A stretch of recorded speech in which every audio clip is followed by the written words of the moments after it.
call the meeting to order, or back into open session. We previously went to executive. All right, and there's no public to have public input. We'll go straight to the student report with Sherilyn Hyphenedum. So starting with a few notable academic matters, AP testing started today with AP Environmental Science, AP Chemistry, and AP Psychology, I believe, and that'll be continuing through the next 2 weeks. The SATs are taking place this weekend, so I know a lot of students are taking part in that. There have also been many scholarship opportunities available to seniors, and so through the announcements, they've just been announcing more and more every single day that the seniors can take part in. And also, towards the end of May, the college fair is going to come to the high school. A few notable fine arts matters. The kids in the theater and drama took a 5-day trip to Disney. They left on Wednesday and just came back last night. So chorus and a cappella performed as one, and then the band performed separately. And then the tech kids were also able to go backstage with Disney and see how they put on their productions and also like their costumes and things like that. So that was pretty cool. A few athletic matters. So spring sports are into full swing. So beginning with girls and boys track, they're both currently undefeated, and they participated in the Massachusetts State Relays this past weekend, and both girls and boys took home first place, which is a first in school history. Girls lacrosse lost 11-16 to Hamilton Wenham, but their record is 2-6 currently. Girls tennis lost to Hamilton Wenham 2-3, but their record is 6-3. Girls softball is currently 7-1, and their game today got canceled, so that's going to be rescheduled. But overall, sports have been amazing. Baseball is undefeated, so it's been a good season so far. Others. As mentioned over the past few meetings, we have a career speaking series in which someone from different careers come and talk to students that are interested in their fields. So last week I went to one, it was on law enforcement, and then the final one is on May 13th, and there's going to be a neurologist coming in. The American Red Cross is having a blood drive next week, I believe, here at the high school. And last week, Friday, the Student Council hosted Kids Night Out, which was 170 kids, all ages between 1 and 12, came, and basically the Student Council kids, as well as some teacher volunteers, helped take care of them and give them some movies and crafts and things like that. So it was a lot of kids running around, but it was definitely a lot of fun. So for the student work report, over the past few weeks, my health class has been working on an advocacy project. The topics ranged from things like healthy eating to the dangers of texting and driving. I decided to do mine on the dangers of sleep deprivation among teenagers. I created a survey and sent it out to the members of my class, and using that information, I created a presentation. And then that regarded like the lack of sleep and like information regarding it, just to inform students about it. And the last question on my survey was, do you believe that starting school an hour later would result in better sleeping habits as well as better performances? And 95% of students did say yes. And I am shocked. So in order to sustain my project, I wrote a letter to the editor containing information from various sources as well as containing information from the survey that I took. And this is a copy of it. I can pass it around. It hasn't been graded yet, but it is being graded on a rubric of effort, accuracy, sources, and more. So you're sending that letter to the transcript? I think so, yeah. Oh, cool. So that would work. Yeah. Some Madam Chair? Yes. So when you did the survey, did you ask like did you get like an average time kids go Yeah, to bed and yep. stuff like that? Yeah. So is that all Yeah, in it's there? in there. I can read it if you want me to, but I'd it's be kind of long. I know it's a stupid question, but as a high school student yourself, have you considered going to bed an hour earlier? I have, but it's like difficult because of sports and things like that. By the time I get home and like starting things, I know there's been a lot of research Ron, done I've been on trying it. to explain this to him. Plus, at your age, you're not ready to go to right? bed. Yeah, it's That's all in the there. problem. It's a bad habit. It's a It's bad not habit. a bad- And when they go to college, it gets worse. Okay, It's they become natural. nocturnal. It's like once students hit puberty, they have a natural tendency to That's go to right. bed like 3 Stay- hours stay later up than later. their younger That's right. I mean, I'm going to bed at 8 o'clock. Well, have you hit puberty yet? All right, sorry about it. Yeah. Well, that's interesting because there's, the Middlesex League is talking about it. A lot of schools are talking about Yeah. it. You see a lot of stories in the paper. We actually had a subcommittee probably 8 or 9 years ago that looked into that here. I think everybody, except maybe Jerry, believes it's a good idea. Yeah. But the problem is coordinating. Right. It has right. to be. There's a lot that goes with If there's it. a whole league that does it, but then there's also the issue with having to have more buses and Yeah. and things like that, so. there's a lot that you have to work with in order to make it happen. Yeah. Look at that 8 years ago. Yep. I wanted to mention one other thing, two other things. The middle school had a great performance. They performed in the State Drama Festival this weekend, I saw, and they had a number of individual awards they won. I'm not sure what they performed. Silver award. Right. And Mike McCauley pitched a no-hitter on Saturday, struck out 12 batters, which is pretty good considering you only face 21 hitters in a high school game. And I can't remember the last no-hit. I know we've had them before, but we haven't had a no-hitter for a long time in North Reading. It was great to pick up the Boston Globe on Sunday morning, open the sports section, and see North Reading sweeps, and the boys, as you mentioned, Yep, boys and boys girls and girls state track. relays. Yeah. Both teams Yep. won by a significant margin. And then Mike McCauley pitched a no-hitter for the baseball team. That was great. Are you on the track team? I am, And your yeah. brother's on the boys' team, right? Yep. Yeah? Yeah. Well, congratulations. Congratulations. Thank you. That's fantastic. Thank you. It's funny because we always, the past like 3 years, they've kept coming in second. So this year they really wanted to win. You blew them away, too. Yeah. Yeah. Nice-looking trophy. Yeah. That was brought in What, today. now, what do you do in track team? I do the hurdles. Do you really? Yeah, so I did the shuttle hurdles, the Wow. 110-meter hurdles. Now, how does that work? Do you have like just 4 different Yeah. heats, and then they add the times up? No, so 4 people from our team will be on. We had an 18-minute B team, so 2 people on one end and 2 on the other. So once one person runs, Oh, it is like it's like a real Yeah. relay. Yeah. Then they come back the other Yeah. way? Oh. It's the only relay where there's no like No baton handoff. to hand off. Yeah, But That's pretty cool. Yeah, We'll find it elsewhere. Okay, congratulations. thank you. And that's what it has to be. It'll keep you in shape for Coach Colleen in the fall, Yep, right? Definitely. Well, I look forward to seeing that in the Okay. transcripts. That's good. That's a The- great idea. What I just briefly skipped over would look very interesting. Thank you. All Okay. right. Thank you Julie. so much. Thank you. Okay, to Superintendent Bernard with the MSBA. Yes. Thank you, Madam Chairman. So it's just a little bit of an update for you. A lot of work taking place at the site of the former high school. A lot of loam has been spread for placement at the athletic fields, both the all-purpose field and the softball diamond. The clay infield work, I'm told, is to begin very shortly as the loam placement is completed. You will notice that some concrete placement has been put in for the dugouts that will eventually be on site. 50%, again, this report was written at the end of last week for you, but at that time, 50% completion of the sidewalk prep work had been completed for the sidewalks that will be on site, again, around the athletic fields and to the synthetic turf field complex. Fence posts have been installed around the softball field. The fabric has been scheduled to be installed and completed this week. A lot of work with the asphalt prep work for the sidewalks and for the 2 lower parking lots that will be servicing those new fields is about 50% completed at this time. You might recall, I put this on here because I thought it was a significant item on the punch list at the ballet bars and the auxiliary gym. They did a very nice job over the April vacation installing those, I think, in a much neater and better fashion to support their use. So if you have an opportunity to go in there, they did a nice job with that. I think they're certainly much better installed. I don't have it on the report, but just some things that have come about late Friday and today. I called for a meeting with Kevin Nigro, our project manager. I'm going to be meeting with him on Wednesday at 10:30 with just some questions around some of the, kind of what I see as the outstanding items around audiovisual, landscaping, some work to be done to complete drainage. So I have about 6 or 7 items. If there's anything that anyone has of particular interest that you'd like to get an update on, if you want to let me know that before 10:30 on Wednesday, I'll raise it with Kevin and I'll get you some feedback on that.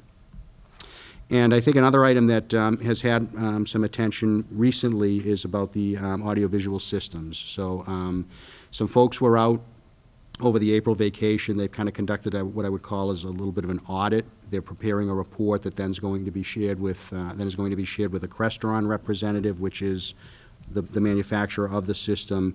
And just today, Brad Dorr reached out to me about coordinating a meeting with kind of our team, the folks here that need to have additional training and be a part of the discussion around the things we're experiencing with the AV systems. And I anticipate that meeting would take place no later than May 18th. I think that was the last date that I had offered up as a possible meeting for our group. So I'll certainly keep you up to date on that as well.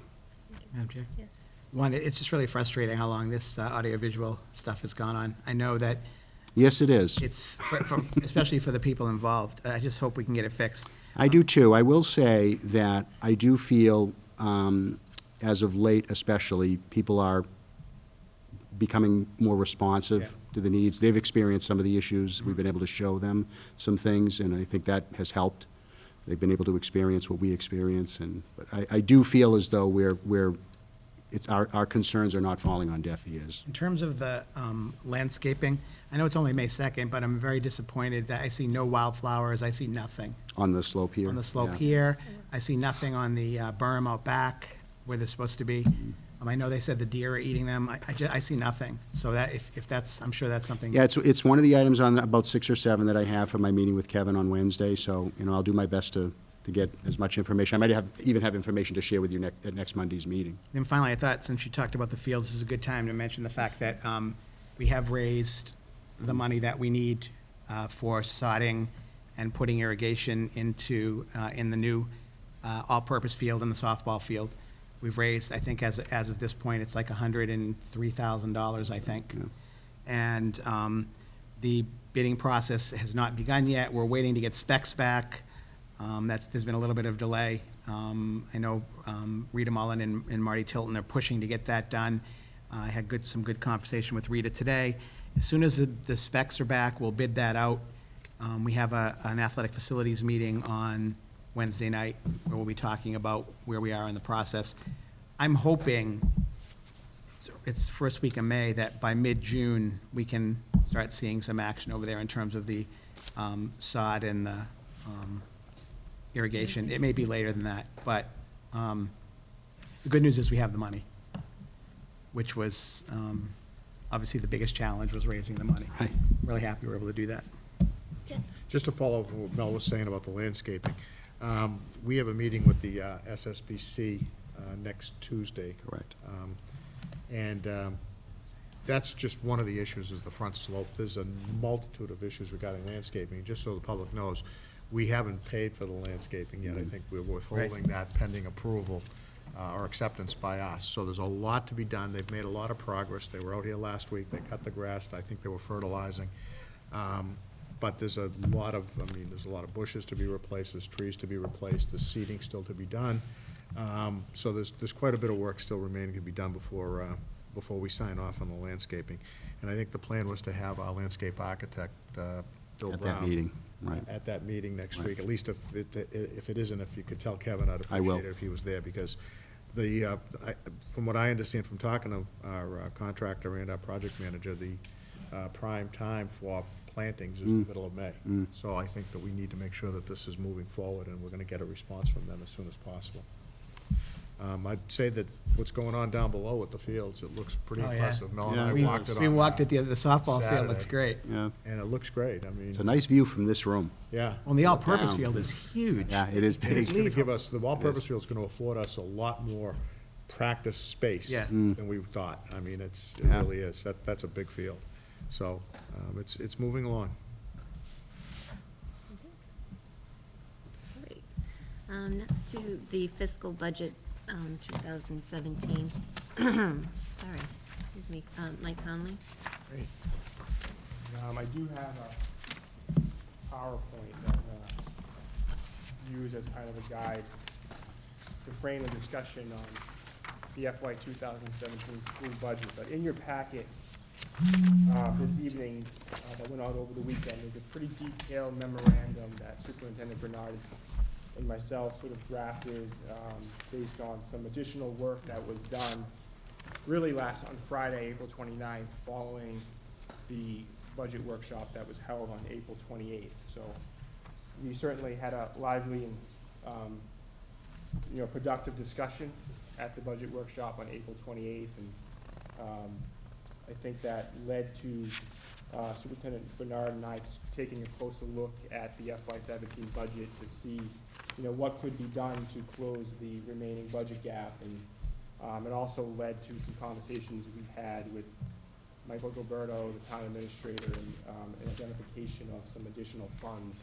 So it's fair to say that information that's in your packet tonight does look some ways quite a bit different than what it appeared at the budget workshop on Thursday, and I think this 4-slide presentation does help kind of frame the discussion and walk through some changes to allow us to see where we're at right now with the FY17 school budget. So currently, kind of take you back a little bit, we had a recommended FY17 school budget, the budget that was presented at the public hearing, and that was a budget that was $28,665,689. It represented a little over $1.1 million increase over the FY16, and that was about a 4.3% increase over FY16.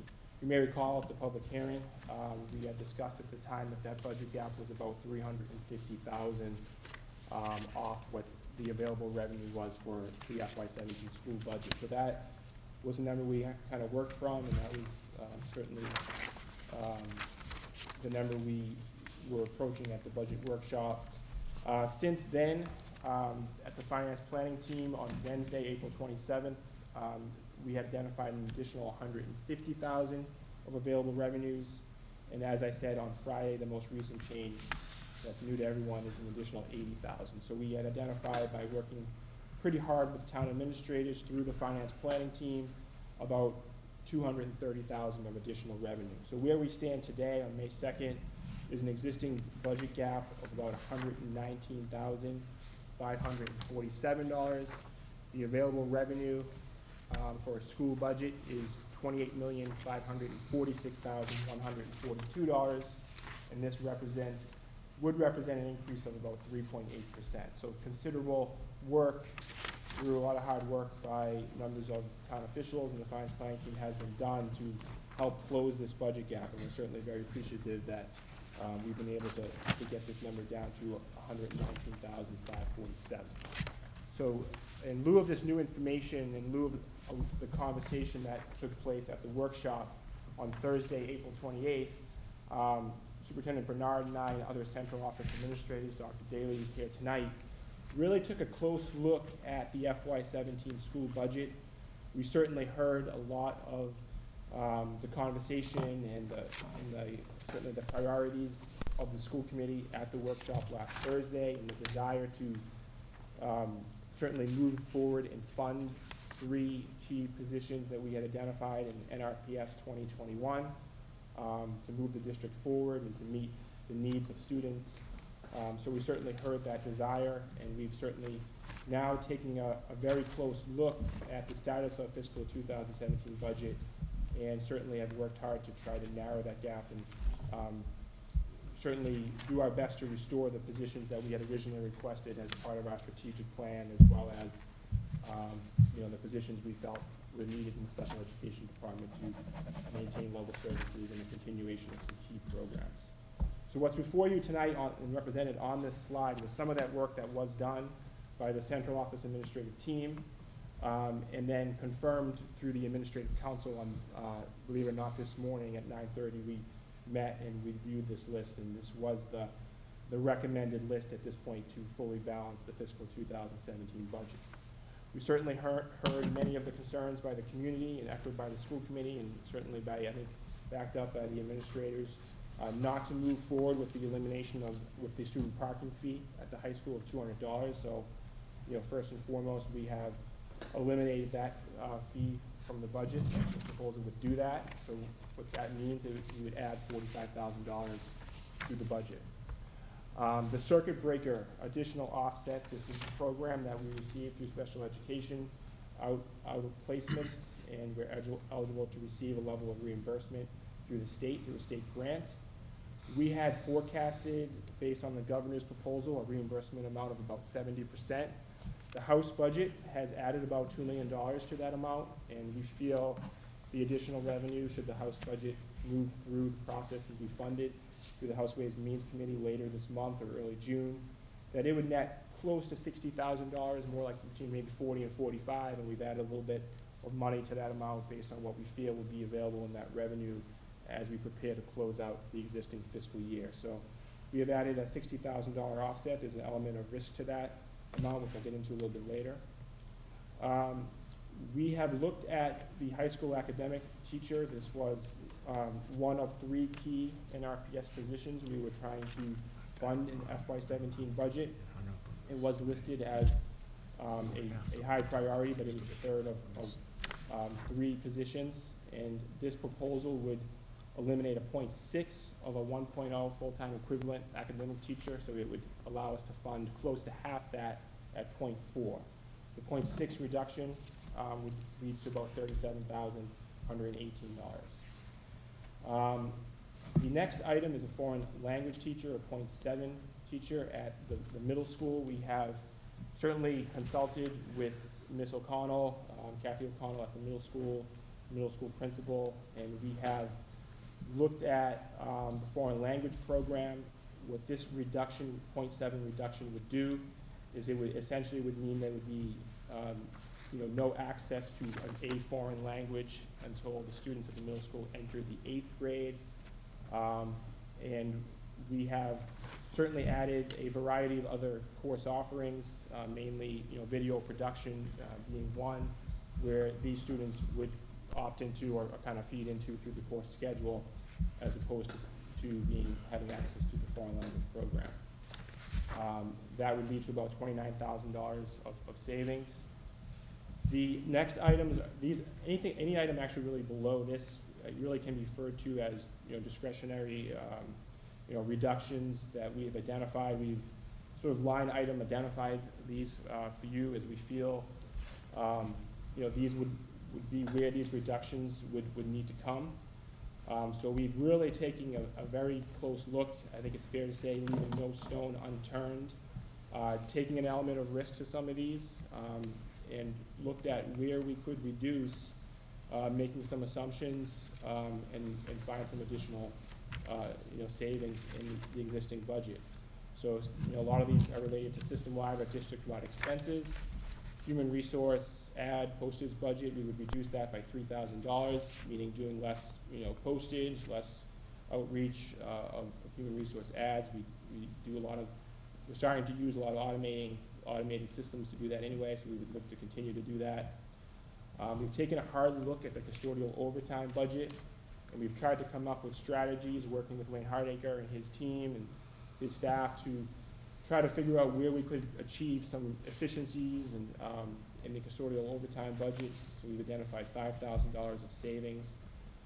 We've taken a look at our legal expense budgets and looked at where we could save there, and we've reduced that line item by $5,000, proposed a reduction of $5,000.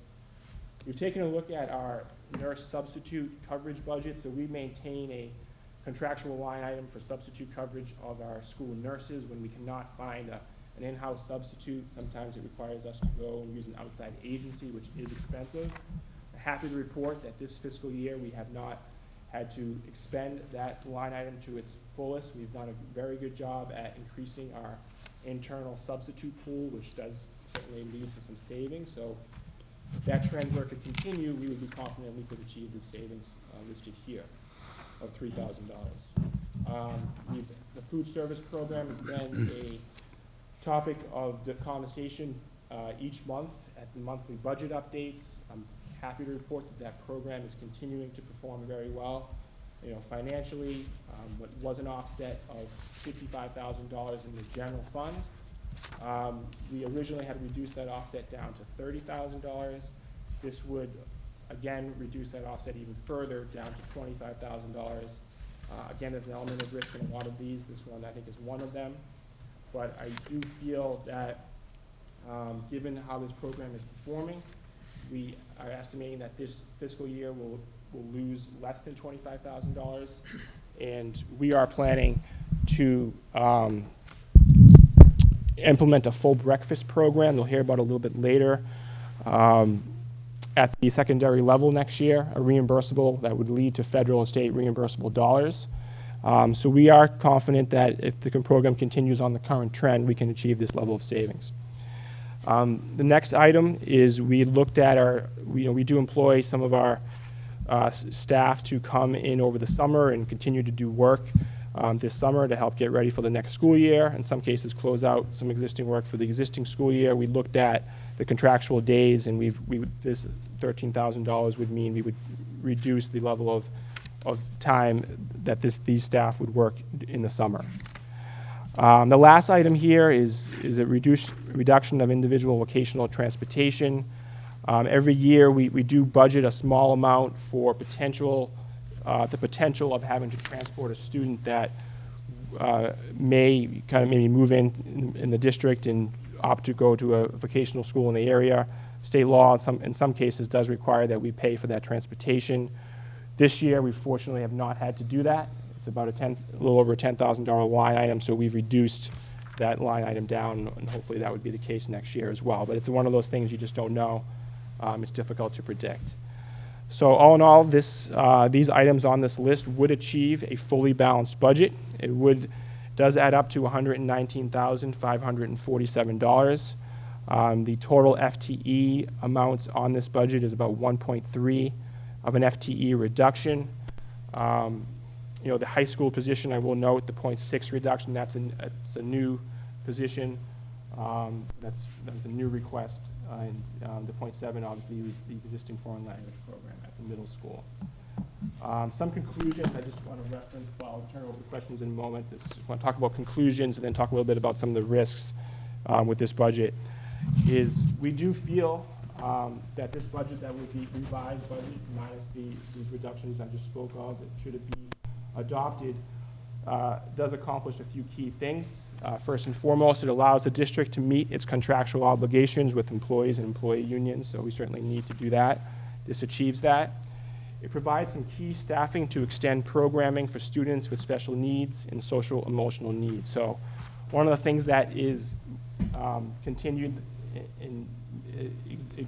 to exist in the budget is the 3 FTE positions related to the continuation of those key programs of students transitioning from the elementary school to the middle school, and then the middle school onto the high school. Programs called the Connections and Pathways programs. Those positions would continue and continue to be part of this budget. It also funds a top priority of our middle school psychologists. 1.0, a school psychologist position as part of the NRPS 2021, our strategic plan request. That position would help address the social and emotional needs of students and better meet the needs of all students in this area. It also includes staffing, although not to the extent desired, to address the increasing enrollment at the high school. So that is that 0.4 FTE that we would achieve through this budget. Again, we really wanted at least 1.0, but we would still be able to address some of the enrollment and class sizes and course offerings situation at the high school with the 0.4 FTE increase. It does include the new operational costs associated with the middle school and high school campus. We spoke of that restructuring of the building and grounds department to meet the needs of this campus, adding some contractual services, some landscaping, some HVAC, some energy management system assistance. That would all be achieved.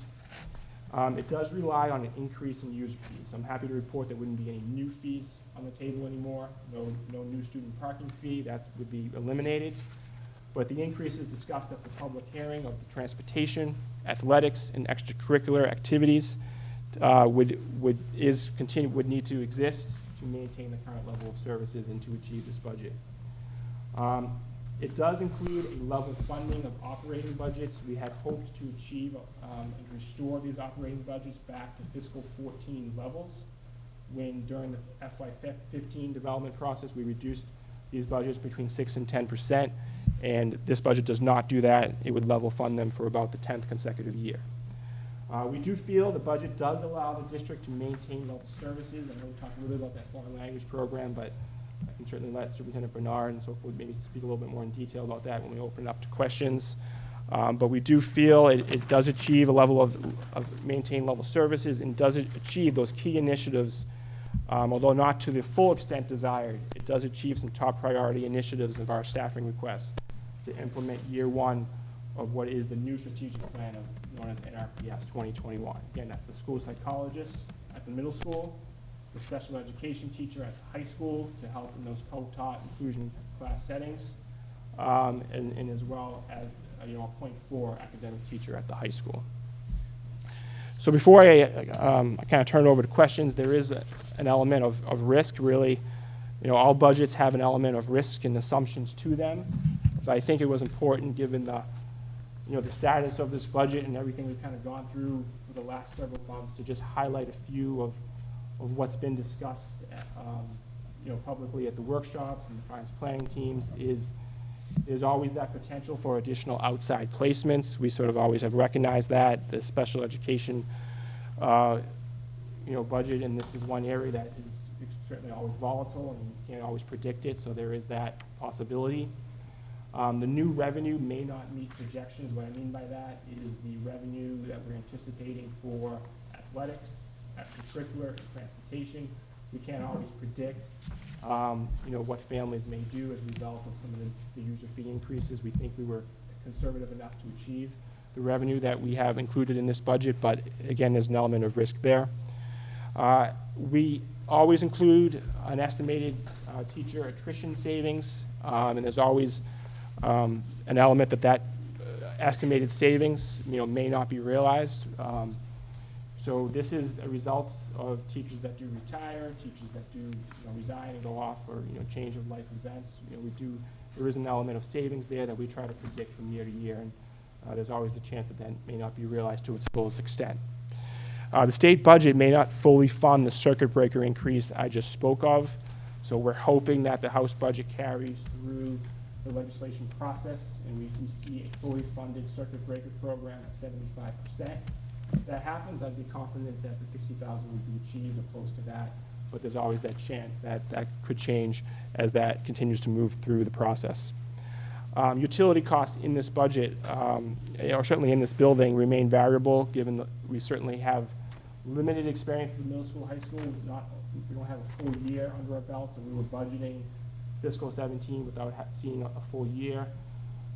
We've tried to conservatively budget these numbers, but I think it's fair to say that there's an element of risk there, given the lack of experience, certainly on this campus, number one.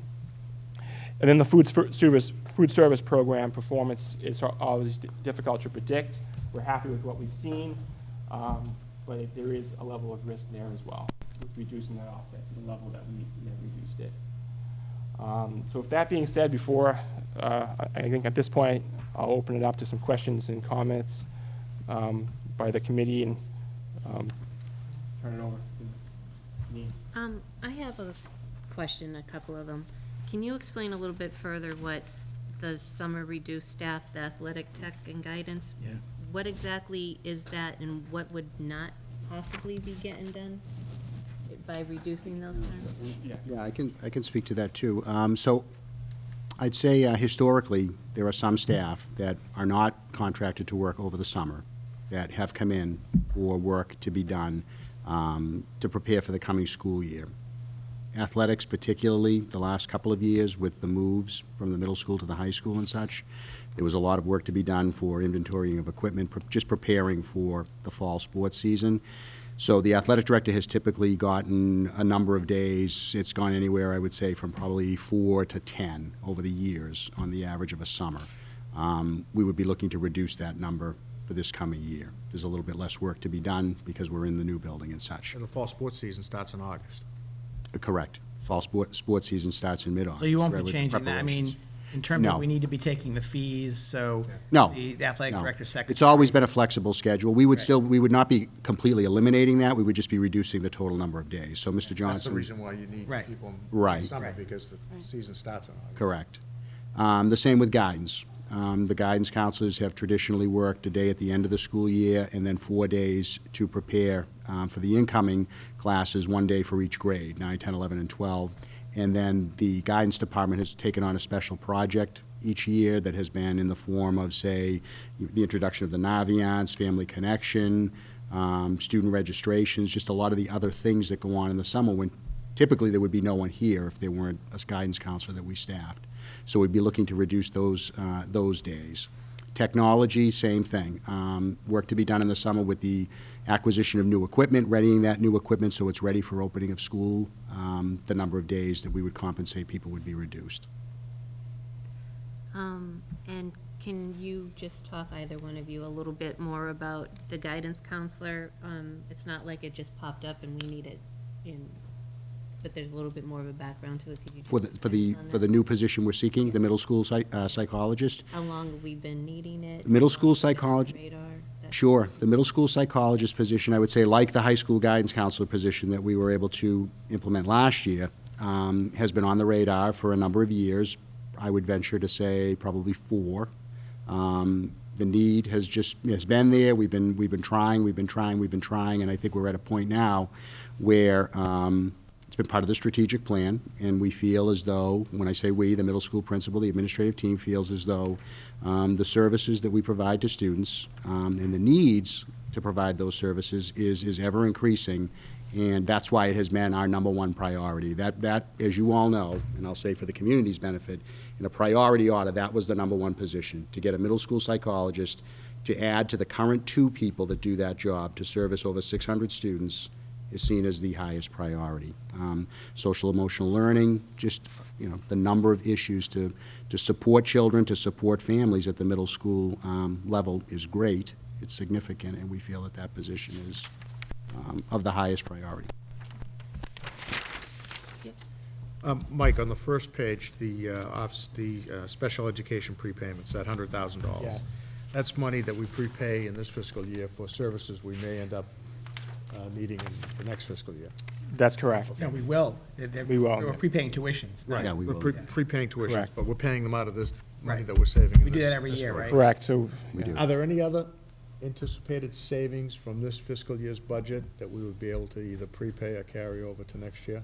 Yeah, it's a good question. So we have been on that pattern or that cycle now for a number of years where we've used an amount of available funds in the existing fiscal year to prepay and help offset the amount of tuitions anticipated for the following year. So that amount is $100,000. We are also planning on using about $50,000 to help shift some transportation expenses that would normally be spent out of the revolving account out of the general fund with what we anticipate having at the end of the year in this existing fiscal year budget to help increase that offset for next year. That's already accounted for in the budget? That's already accounted There's for. no additional savings above and beyond whatever is accounted for in the budget? That's correct. Okay.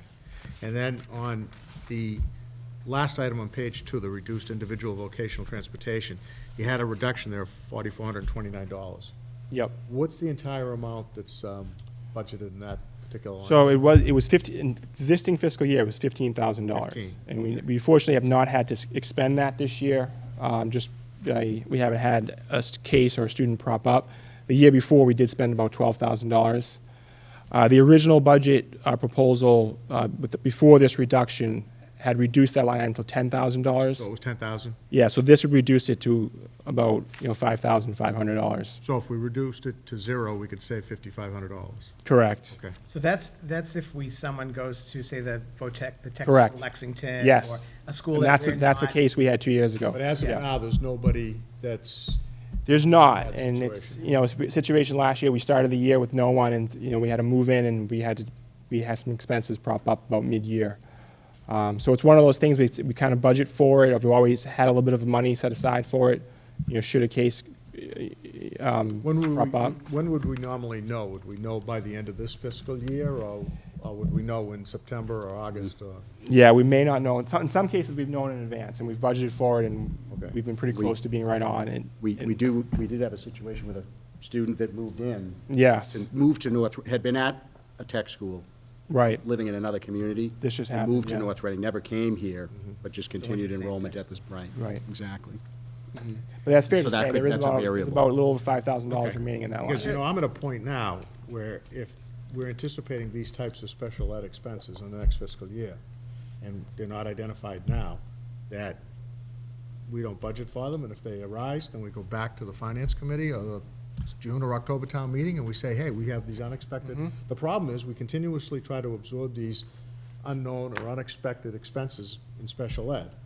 And, it reflects in what else we can do in our budget. So, again, that would be my recommendation. Something like that where there's we haven't identified anybody that's gonna incur that expense, that we consider I would going cut to zero. that to 0. Yeah, I'm just Yeah. throwing it out there. I don't wanna, I want to confirm. all right.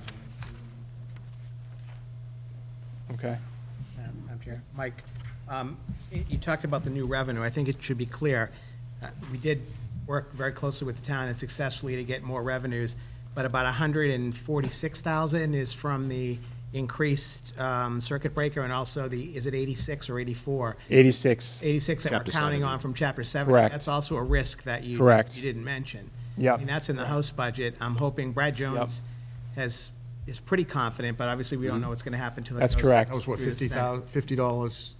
So it's $55 per student, I Yeah. think. Initially it was increasing. $20, and now it's Up 50. from right. So that's a risk that's kind of on the town side a little bit, but that's a risk that's there, and in line with the circuit breaker increase. If the House budget does not carry through, then that would be an issue. Correct. The other thing I wanted to say is, I'm happy the parking fee's going. I wish we were adding a full teacher at the high school, but as of our last budget hearing, we weren't adding anything, so I'm actually happy to see we're adding a .4 there now. At our last budget workshop, there was That's correct. nothing there, so the fact that we're actually getting something there is good. There's a couple other issues, but Yeah. anyway, I'll let Julie address. So I am not happy to see the middle school .7 FTE foreign language teacher proposed reduction on our new budget. I feel that we talked at the budget workshop, we prioritized the SPED high school teacher as well as the middle school guidance counselor. And I think we were somewhat in agreement that the high school academic teacher perhaps would be okay not to include. And I don't feel that removing the grade 7 foreign language program, which essentially is what we'd be doing by reducing the .7 French teacher, is okay to do to kind of accommodate that .4 academic teacher. That's my So feeling. if I could just delay the timeline as to how that information came about too, so that there's no misunderstanding about it not being talked about at the workshop on Thursday. When I had met with the administrative council on Thursday morning / afternoon, about a 4-hour meeting prior to the budget workshop with the school committee, I had asked them to, one more time, go back and think about, is there any place that they might be able to offer up a reduction that would help close the gap? So that was on Thursday. On Friday morning, after the workshop I had with the committee, the middle school principal met with me, and we talked about the foreign language program in grade 7. And quite frankly, Ms. O'Connell said to me that she felt there were two things at work that, and you all know this, that she has been seeking to do a better job at the middle school with a foreign language program that I think has a greater level of integrity to it by offering full-year courses, whether it's at grade 6 or 7, or introducing it to students much earlier than in a full-fledged program in grade 8, which is currently what happens now. That, coupled with the opportunity for elective offerings that students could take if they weren't in a foreign language exploratory course in grade 7, and we talked about the middle school psychologist and her belief that, and I agree, that need was significant. So I think those three things came into play. In addition, I spoke with the town administrator. I reached out to him on Friday, and Mr. Gilberto, and he was extremely receptive, I think, to the situation that we were in at the time, looking at a budget gap that was about $200,000, and he worked with his team over at the town hall to identify some additional revenues to present to me at about 2:30 on Friday.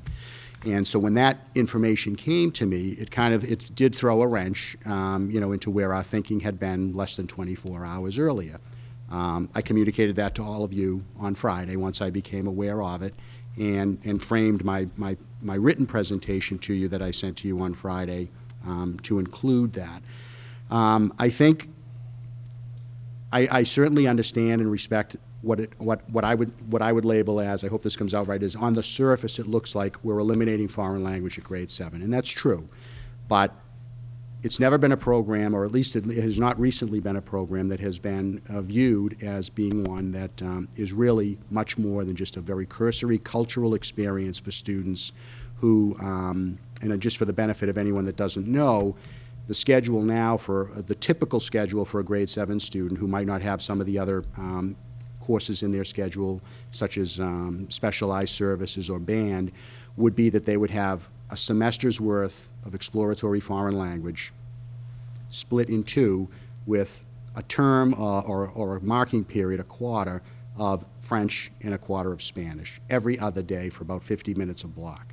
And as it's been described to me, Ms. O'Connell, has indicated that this is really a cultural experience. In fact, she said to me today that it's something that she felt could be taught in a social studies course. The degree to which the foreign language program is being taught in grade 7 is how she characterized that. So I think, while I'm not trying to sell it, I'm trying to just give to you all the perspective that I got starting on Friday morning, and believe that, I felt Ms. O'Connell did a nice job of presenting to me that she saw there was greater value in students being provided an opportunity to take some of the more, I would say the more kind of, enjoyable, kind of, rigorous elective courses like video production, which is brand new for us in the second semester of this school year and going forward into next year, robotics, the health education, tech ed, the arts, that students who would not have if this were to be adopted, would not have the exploratory program for the semester, would instead go into any of those other general arts that their schedule would allow.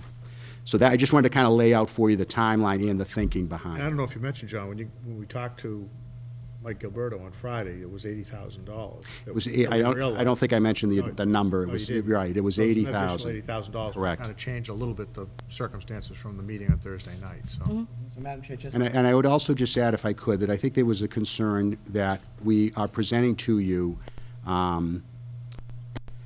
We looked very hard to preserve people, preserve positions. While there's a reduction at the middle school, there is an opportunity for that staff person to interview and take a position at another school.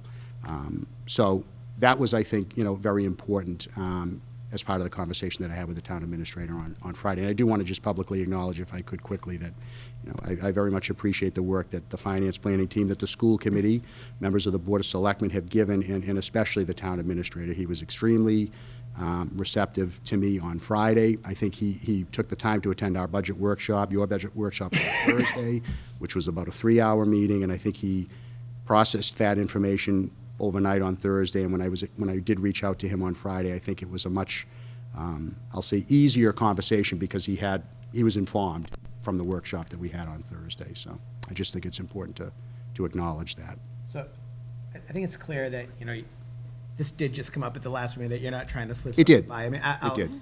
I guess the issue for me is, I've long had a problem with that foreign language program, and I understand what you're saying about this being a cursory introduction, but to me, it goes in the wrong direction. So I have a hard time supporting this. A couple questions, or just one question first. Does every student take that foreign language program? Does every student have to take it, or No. Okay. But I would say to you, when I asked Ms. O'Connell today the percentage, she estimated it at 95%. Okay. So if we were to do this, one, I think it's really not a level service budget then if we're doing it. It's a minor issue, but it's not level services. But two, I would say, what I'd like to see is how much money would be required to institute a full language program in the 7th grade? And also, what does that do to the curriculum? In other words, if we put a full language program in the 7th grade, are 7th grade students essentially taking French 1 and Spanish 1? Or are they taking French half and Spanish half? Because that would change the curriculum, because you'd have 6 years of a language if a kid starts in the 7th grade, and we don't have Spanish 6 or French 6, I don't think. I think, We don't. Patrick, what do you have, Spanish We go 5, from French 5? From 5 to AP, 4 to 5? and from 5 to AP, yeah. So I guess, I'd like to see that as a priority. I mean, I mentioned this earlier. We've been trying it. We approved a Mandarin program in the high school, I think, 4 years ago, and it's never been funded. And, that. We had German. We had German several years German, ago. and We had to cut it. cut it. For funding, yeah. So I understand, and I'm not questioning Kathy's O'Connell's judgment or your judgment. It just sends a message to me that it's not a big step backwards, but it's a little step backwards to me, because I understand that. Once the language is gone, it's hard to get something back. That's my problem with And, I want to second what I said earlier is that I think, while it is just an exploratory, and they're there every other day for half the year, I think it does enable some students to make a better informed decision on what language they want to take, you know, in 8th grade. So they've, you know, had a little exposure. They can see likes, you know, am I gravitating toward one? Am I enjoying one?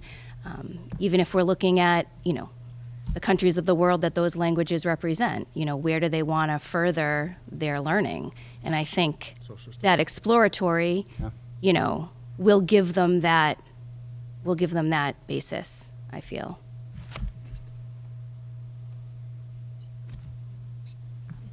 Sorry. Michael, again, I was reading something when you went over this, I think, but on page 1, on unidentified reductions at $30,000. What was that again, the unidentified reduction? Where is that? On This- that's the additional money we put forward towards teacher attrition savings. Towards, okay. Additional teacher, Oh. which is partly why I spoke to a little bit of that extra risk with that line item, but we added another $30,000 of anticipated savings for teacher attrition. And that's what that speaks to. Okay. So what we have is a compromised budget that is balanced. And I think the administration has done a very commendable job in recognizing the enormous amount of effort that's gone in to craft the compromises that we have and provide the most bang for the buck for our kids. I'm all right with this. I'm unhappy that we don't have a couple more million more, that we could, you know, do the job right. Have several different foreign languages, as well as fund all of the other things that we need to fund. But we should be recognizing that the administration has done a very commendable job and put a huge amount of effort into making sure that we cut the least amount where it's going to hurt. And I'm 100% behind them. Is it fair to say, John, that but for the fiscal constraints that we have, that the administration wasn't going to recommend the elimination of the foreign language program in the 7th grade? Yes, Okay. Yeah. So I think that is fair to say. Is there a way, and again, we're just kind of playing games right now with this. Yeah, Is there a way to squeeze $29,000 out of this budget?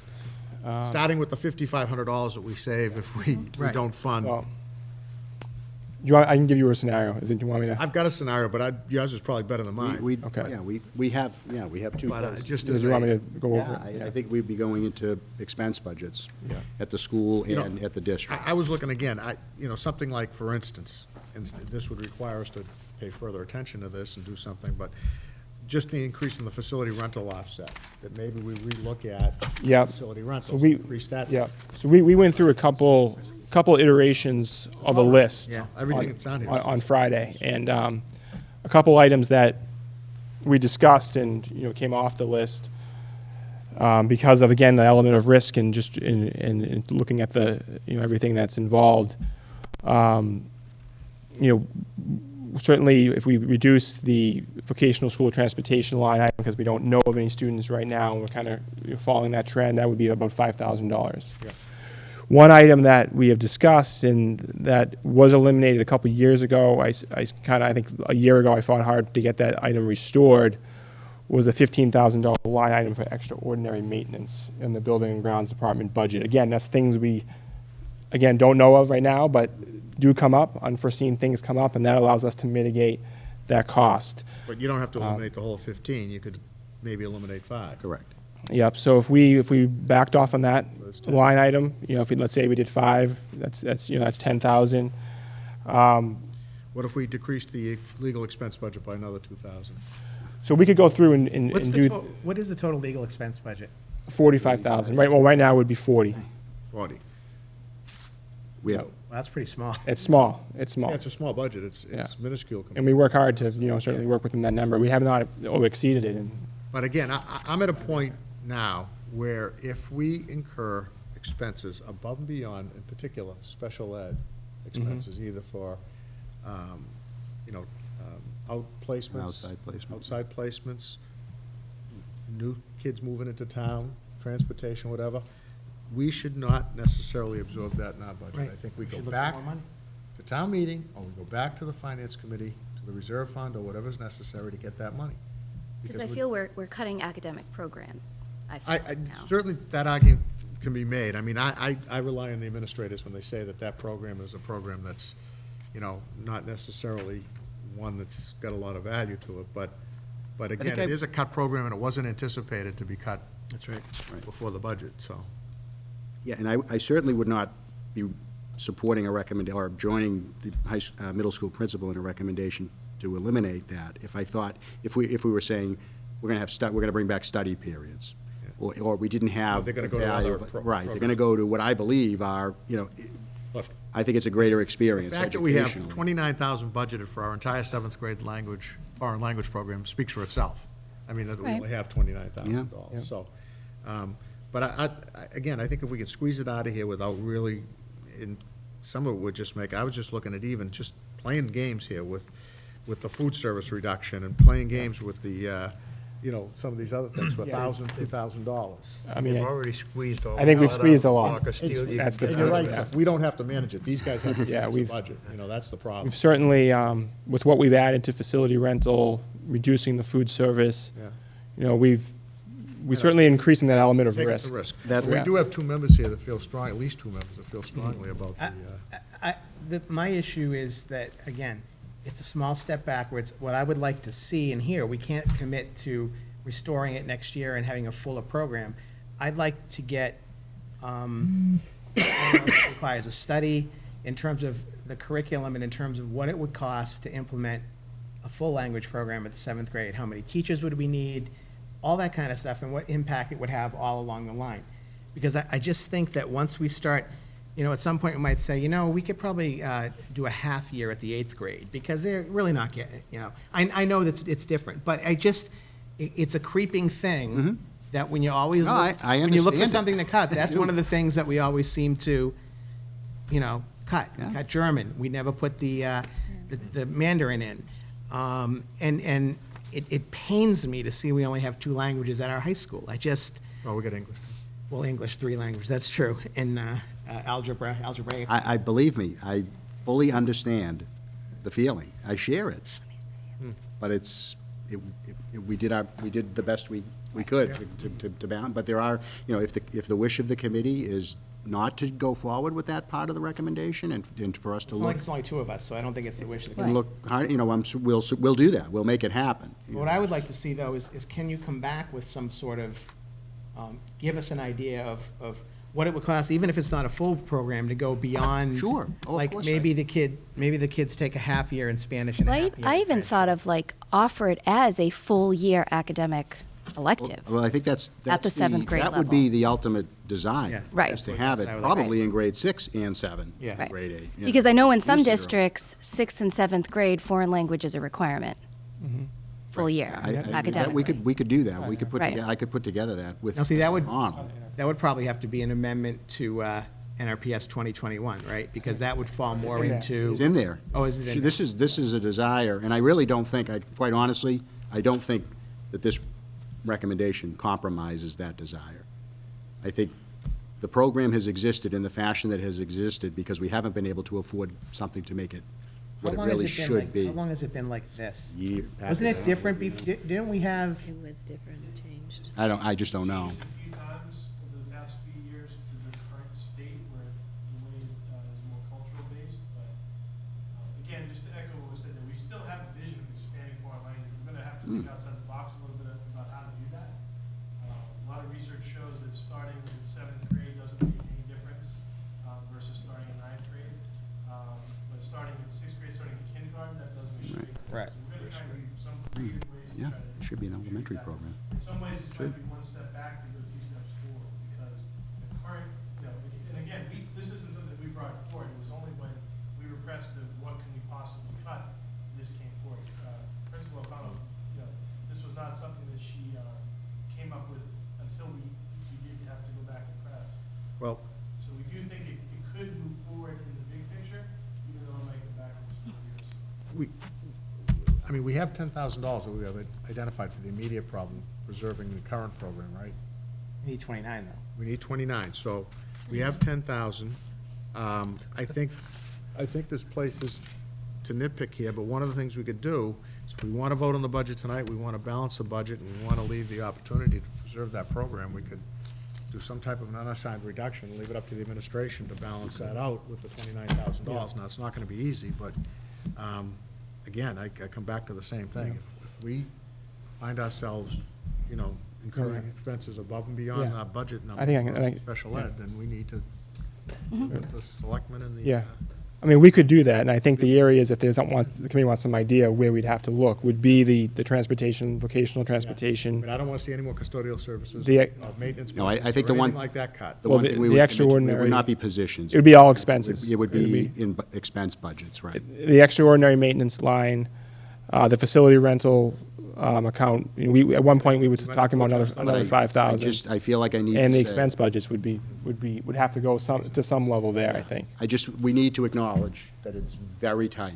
Yeah, You yeah. know, so I need the committee to be aware that if that's the charge to us, we will do that, but you need to understand that it's very, very tight as it is right now. I guess I would just say that that's what I would like to see, but if it's gonna hurt somewhere else in a Well- significant way, then, I mean, I'd like to give them that challenge, I but think still you can- maintain the option I think you of. can pick it as. I think that's what we would do. We would pick further than what we picked to Yeah. get to where we are I mean- today. And again, I think we found 10. I mean, I can tell you. so it'll be honestly, I those can- kinds of things. tell you We what might it be is looking now. at some school expense budgets, and we might be, we already looked at the extraordinary expense Have line that item. massive school committee travel budget. Yeah, Right. I'll take the Well, the school 10K. committee salary. Yeah, the salaries Uh, too. We, what I, That's what I on last Thursday, when we met on the budget, I brought up the question about what assumptions we've made, what kind of things we had made as assumptions to start this with, and question maybe, we could take some different assumptions, things like the special ed element, make a little less conservative assumption and let it roll. Yeah. Since that time, immediately and since that time, what I've heard is more pushback about defining that. And you just heard a whole bunch of them here in the conclusions. Yeah. Michael went Yeah. through the conclusions and he hit on all of it. You haven't heard those kind of things in previous budgets. That's been silent. The reason that you're hearing them, I suspect, is because Michael's uncomfortable with where we are on this. He isn't quite sure that all of those assumptions are going to be correct.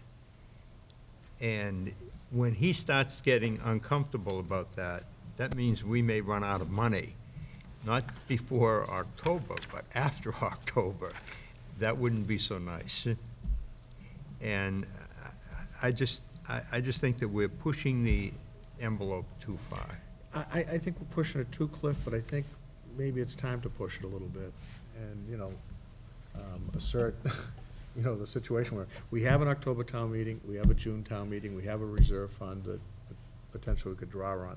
I'm just talking about, again, the issue, and it's a good issue that they've raised about this program. Hard to predict something that's Yeah. unpredictable. Yeah, no, I understand, but. I guess I'd like to see the administration do that, but I'd also like you to come back and report to us how you're gonna do that, and I may at that point say maybe it's better to, cut that program. You know what I mean? If you come I back. don't think we would be looking at programs. I think we're No, just. no, what I'm saying is, if you come back to me and say, we have to cut this, this, and this, then I might say, well, maybe it's better to cut that language program for 1 year. Well, I think we can present that to you tonight.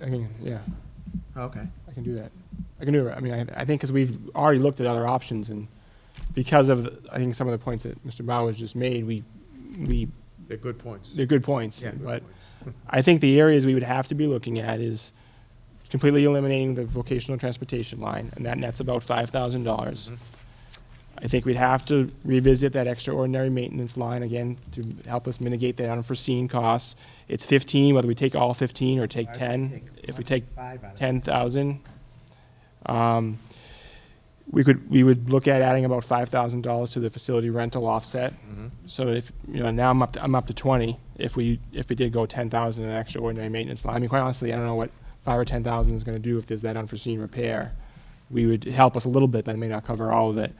So we would be at 20,000, and I think we would go back at the remaining $9,000. I would meet with every principal, and we would look to take 1,000 or so from each elementary and a couple thousand at the secondary, each secondary And that- high that school pretty level. much gets you there. And then we would get to the $9,000. That's what we'd be recommending, because we've already looked at it, so I don't think we have to go back. 'Cause Yeah, these we've had were these on the table conversations. until the end of last week.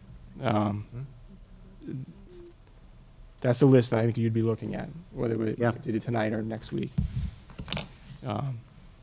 Quick before they say anything. Do you have a question? I have a comment about what Lena Simone said in Deerfield Place. I have a comment about the foreign language. I apologize for having my phone out, but I was just making sure. I wanted to ask my eighth grader now, who was a seventh grader who took Spanish last year. She actually did learn Spanish, and I'm just shocked that we're having a conversation about getting rid of seventh grade foreign language in Spanish. I think Spanish is an extremely important thing for kids to learn, especially given our current culture. I remember from last year, but again, I just wanted to get verification from Julia that it's more than just a cultural experience. I have to disagree with that. And if it's just a cultural experience that we can have in social studies, then what happens to social studies that we actually need to teach? So I'm just very shocked, and I can say also that one of the things coming into the middle school as a parent, obviously my daughter has Want me to fix other friends, and I hear from a lot of other parents in the middle school. Like, I don't think you need to. Julie said, it's a step backwards. Parents actually are complaining that, and I hear them grumbling about the fact that we don't have more foreign language at seventh grade, like Julie said, a whole year, so. Marcy? Yeah, I have a couple of questions. I guess I'll start with the one regarding foreign language, and I echo the sentiments here. If these students are not in foreign language class, thank you. Sorry, Lane, I didn't want to walk all the way. That's okay, I'm allowed. So regarding the reduction of seventh grade foreign language, if these students are not in the foreign language class, they will be in another class, elective. Correct. Are those class sizes so small that those students can be absorbed without other classes getting excessively high? It's a good question. The middle school principal tells me that she has the room to accommodate them.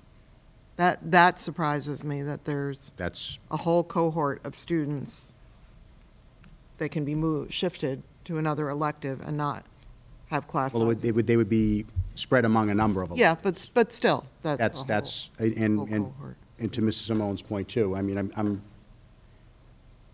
this is information that the principal has shared with me. And I have I'm tremendous, conveying that. I have tremendous And I respect. trust, and I know you do, and I trust For the what she's principal. telling me about the experience, so. Yeah, I- tremendous respect, but I That's a good usually question. concerned. Because you're talking about 100 and, seventh and It eighth was a grade is que- 130 students. I asked her the 200. question when she Yeah, proposed it per to me semester, Friday and you're morning. putting It was- them somewhere It else was the and- first question I asked her. Yeah. And that was the answer she So, gave to me. so that, surprises me that, because I thought that part of the structure of foreign language and other electives was to distribute, to teach the students, of course, first and foremost, but then also to distribute them in some, reasonable number throughout other classes where they'd have a positive learning environment, to say we can snap up French and Spanish and still maintain that.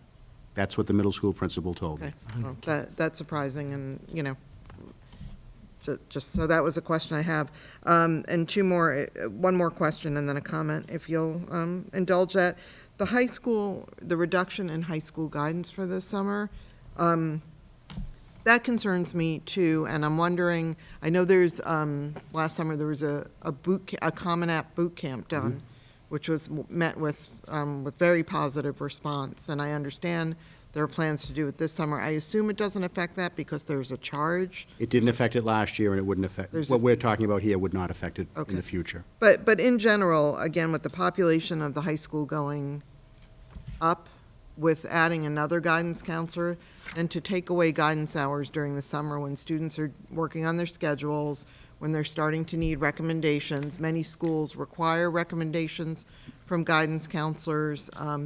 None of, Or- none of that type, there was no student work beyond. no student work. Beyond the last day of the Yeah. school year, when they No were closing out. interaction with students. And then the 4 days prior. And remember, those numbers are multiplied by the fourth counselor now, too, Mm-hmm. those 5 days. So didn't you So those say- folks would still all be there. So maybe they would- What had been funded in the past was some sort of special project work that was not, it was at the discretion of the counselors. They came in and worked on, a few years ago, we had the Family Connection, and Ivy was introducing that, things like that. Yeah, that- I would still argue that. There was no student interaction on those days. I understand. I would still argue those are important things. Family Connection has been a very positive thing in enrolling students, in activities and. That would be, there's no loss of student interaction on these Okay. days. No, I understand that, but I We're think going from 30 days to 25. Okay, but I would, again, like the foreign language, I think that the counselors probably did productive work during that time. Of course. Family Connection was a positive improvement. You know? Everything on this list is Maintaining important. ambiance, everything is, Everything on this list is important, but we have to find I $120,000. understand that. I just wanted to question about the student interaction. And finally, how many, 1.0 FTE high school teacher teaches 5, 5 classes? correct. 5 classes. So a point .4 would teach 2, would teach 2. right. 90, I did the calculation as a member of the school council, 97 classes in the high school exceed a class size of 26 this year. A .4 teacher adds 2 sections. That's like trying to feed someone who's starving with, giving them a crumb, and maybe makes them feel better for a minute, but it doesn't solve the problem. I'm really, as a member of the high school council, speaking for myself, but as a member of the high school council, what we heard from each department head who came in, and the staff needs, and no starting at 3, then I believe Mr. LaPret asking for 2, understanding that 1 kind of made it into consideration for budget. .4, it's better than nothing, but not much, and I know, I think you've done yeoman's work here, and so this isn't really a question. It's a comment like the foreign language, that it's too bad that it's come to this where we have 97 classes with 26 or above, and we're going to be able to add a teacher who will teach 2 additional sections. It's a percentage that if you charted it, it wouldn't even register. So that's my comment. And I appreciate all your work, and I appreciate your taking the time to answer my questions. Thank you. Madam Chair? Yes. I think it's important, and the goal here isn't to put the burden on this, on one area or the other, but our hands are tied in a lot of ways because of special education requirements. I think about 40 to 50% of the increase in our budget is directly related to special ed costs. And I've said this a million times, if the state would fund us at a higher reimbursement rate, and if the state would reward districts who implement programs in district to keep students in district and meet their needs, we might not have this issue. But the state, if you're paying $100,000 for a student to go out of district, then you're essentially, the district's paying over $60,000, $63,000, and the state's paying the rest. And that, in a nutshell, is the state's lack of realizing that, lack of putting enough money in Chapter 70 to compensate for that, and that's why the Chapter 70 funding is $2 billion less than it should be, because the state has not kept up with that, and has not kept up with health insurance costs. And that's where you get $2 billion behind, and that's where we are now. And the taxpayer, we can't afford to spend the money, 1, because the taxpayer can't take any more on their shoulders, the homeowner, and 2, because we can only increase by 2.5% anyway, the tax levy limit. But this boils down, and Marcy, I agree with you 100%. I wanted 3 teachers at the high school. I think we all did. And then you look at what you have to spend, and then it becomes pennies that we have left. Between the contracts, existing contracts, and special ed, that's almost the entire increase. 53%. How much? 53% Right. of the increase, so you're right Yeah. on, yeah. So, He said 50. yeah, I said Yeah. 45 to 50, and, so, I mean, that's just the 8 ball we end up being behind every year, every district, not just us, every district. And I agree with Jerry 110%, that if for no other reason, so more and more, I'm sorry. I agree with Jerry, if for no other reason, that the selectmen are constantly made aware, the finance committee is constantly made aware, and our state reps are constantly made aware that if you get a student who moves in, that's going to impact the budget heavily during the year, that you make that known before just absorbing it in the regular ed budget. I think that's a tremendous idea. And our pupil personnel director this year has done a great job. We're we're keeping more students in-house by adding programs at the middle Correct. school and high 2 school. programs, right? Yeah. And that's probably going to save us $300,000 or so, maybe even a little more, Yeah. by keeping. But yet the state's not recognizing. Right, the state doesn't recognize that. That's right. Right. We get no reimbursement for adding 3 teachers and a para, which is over $200,000. That We will- get nothing. Ultimately, that leads to less reimbursement dollars the following year. Right, The subsequent. because they don't go out of Correct. district. Yeah. All right. So what's the conclusion? Are we going to, I think we should approve the budget at. With the number. At that At that amount. number, 28,546, And charge 142, them with which finding them. includes a preservation of the foreign language program in the middle school and a reduction, as discussed, of $29,000 from other line items. okay with that? Yeah. Does that sound good? All right, does, Want a motion? yes, There please. is a motion somewhere. There is a motion, but So it it's gonna be doesn't all to- include that. Jerry, it's right here on the PowerPoint. Oh, But we have Yeah, to yeah. include the foreign language. It doesn't reference the items, it's just the number.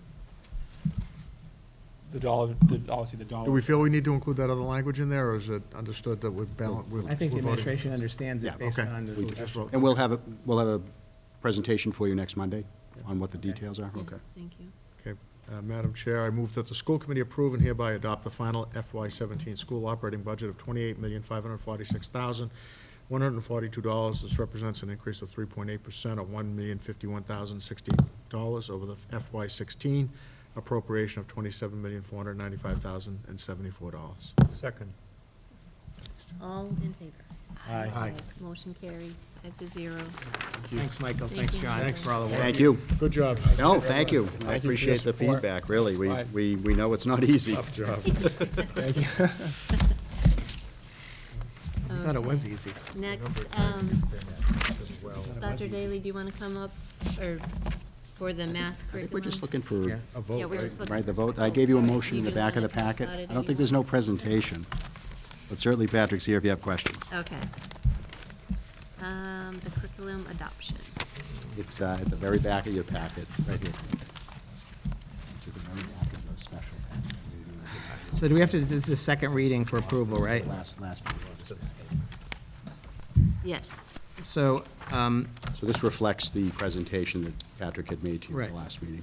So this is for second reading. I move to accept the recommendation of the superintendent and assistant superintendent that the North Reading Public Schools adopt the Eureka and Big Ideas mathematics programs for implementation at our elementary and secondary schools respectively, beginning with the 2016-2017 school year.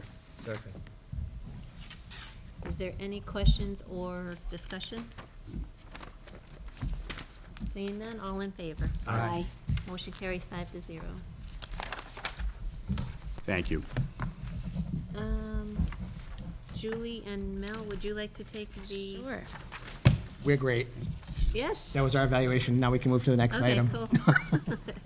Well, we already knew that. Go ahead, Julie. So as you all have our updated 2015-2016 school committee self-evaluation, we met to kind of organize all of the data, and John graciously kind of put it together for us. Really nice. Yeah, I like. much the- better than the Yeah. tables that we Frustrated had elementary school before. art. Julie, I was going to give you credit for this, but John. was all John. This is John. All right. Color-coded and everything. Yes, it's excellent.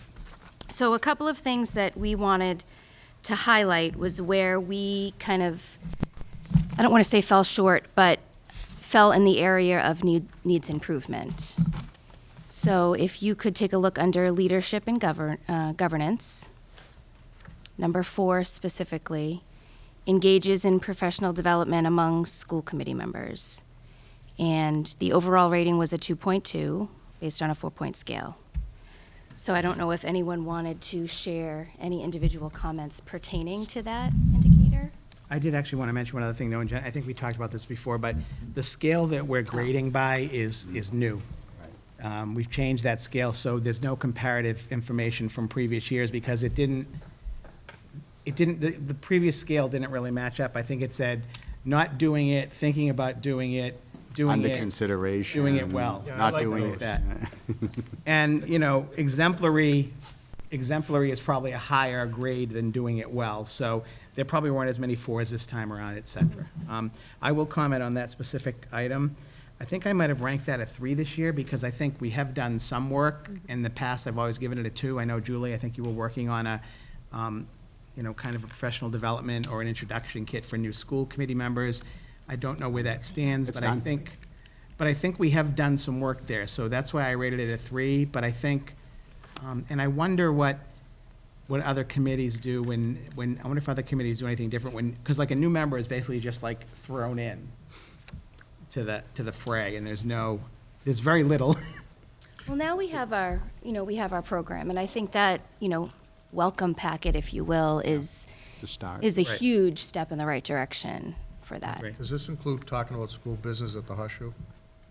No, that, Because we do that. But I mean, one thing that we, Professional development. one item that I feel kind of adds to that area was the retreat that we did with Mike Gilbert regarding superintendent evaluation. So I think that does kind of fall under the realm of professional development and, kind of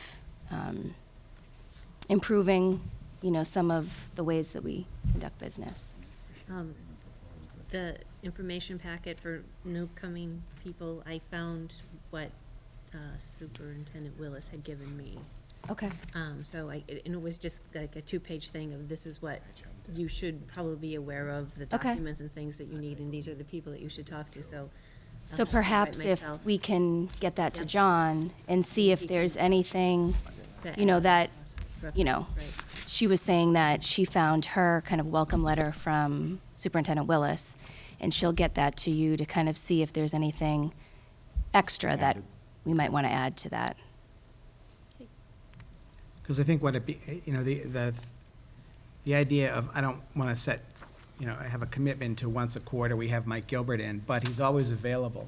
And if there are other topics, there's an interesting topic, it's not worth a full school committee, but I was actually talking with Mike Connolly about it, and the whole issue of signing warrants online, and Mike and I are dealing with that right now to make sure, that we don't have to take any other steps. But, I mean, there's things that come up on the mask listserv all the time, and those might be issues once in a while. We could have Mike come in, because I love talking to the guy. He's Nice guy.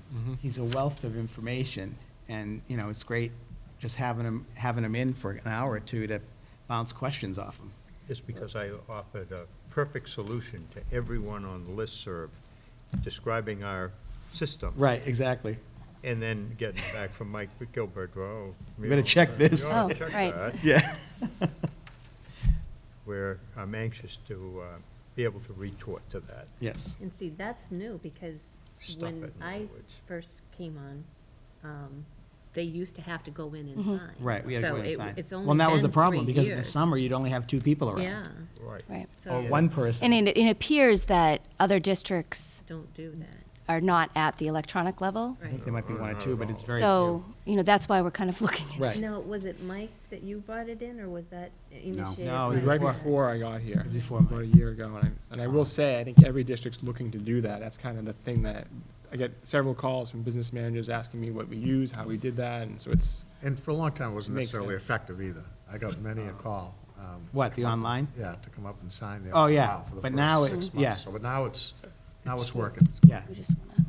Yeah, actually, as I described on the listserv, it actually gives you an awful lot better perspective, because you can sit at And go your through. Yeah, convenience absolutely. and spend time reviewing in detail and putting it all together. What we're You get a spending, much where, better right. sense of what's going on. On your Thank you. time, like decide Yeah. when it works Right, for you exactly. to do that, you Exactly. know? Yeah.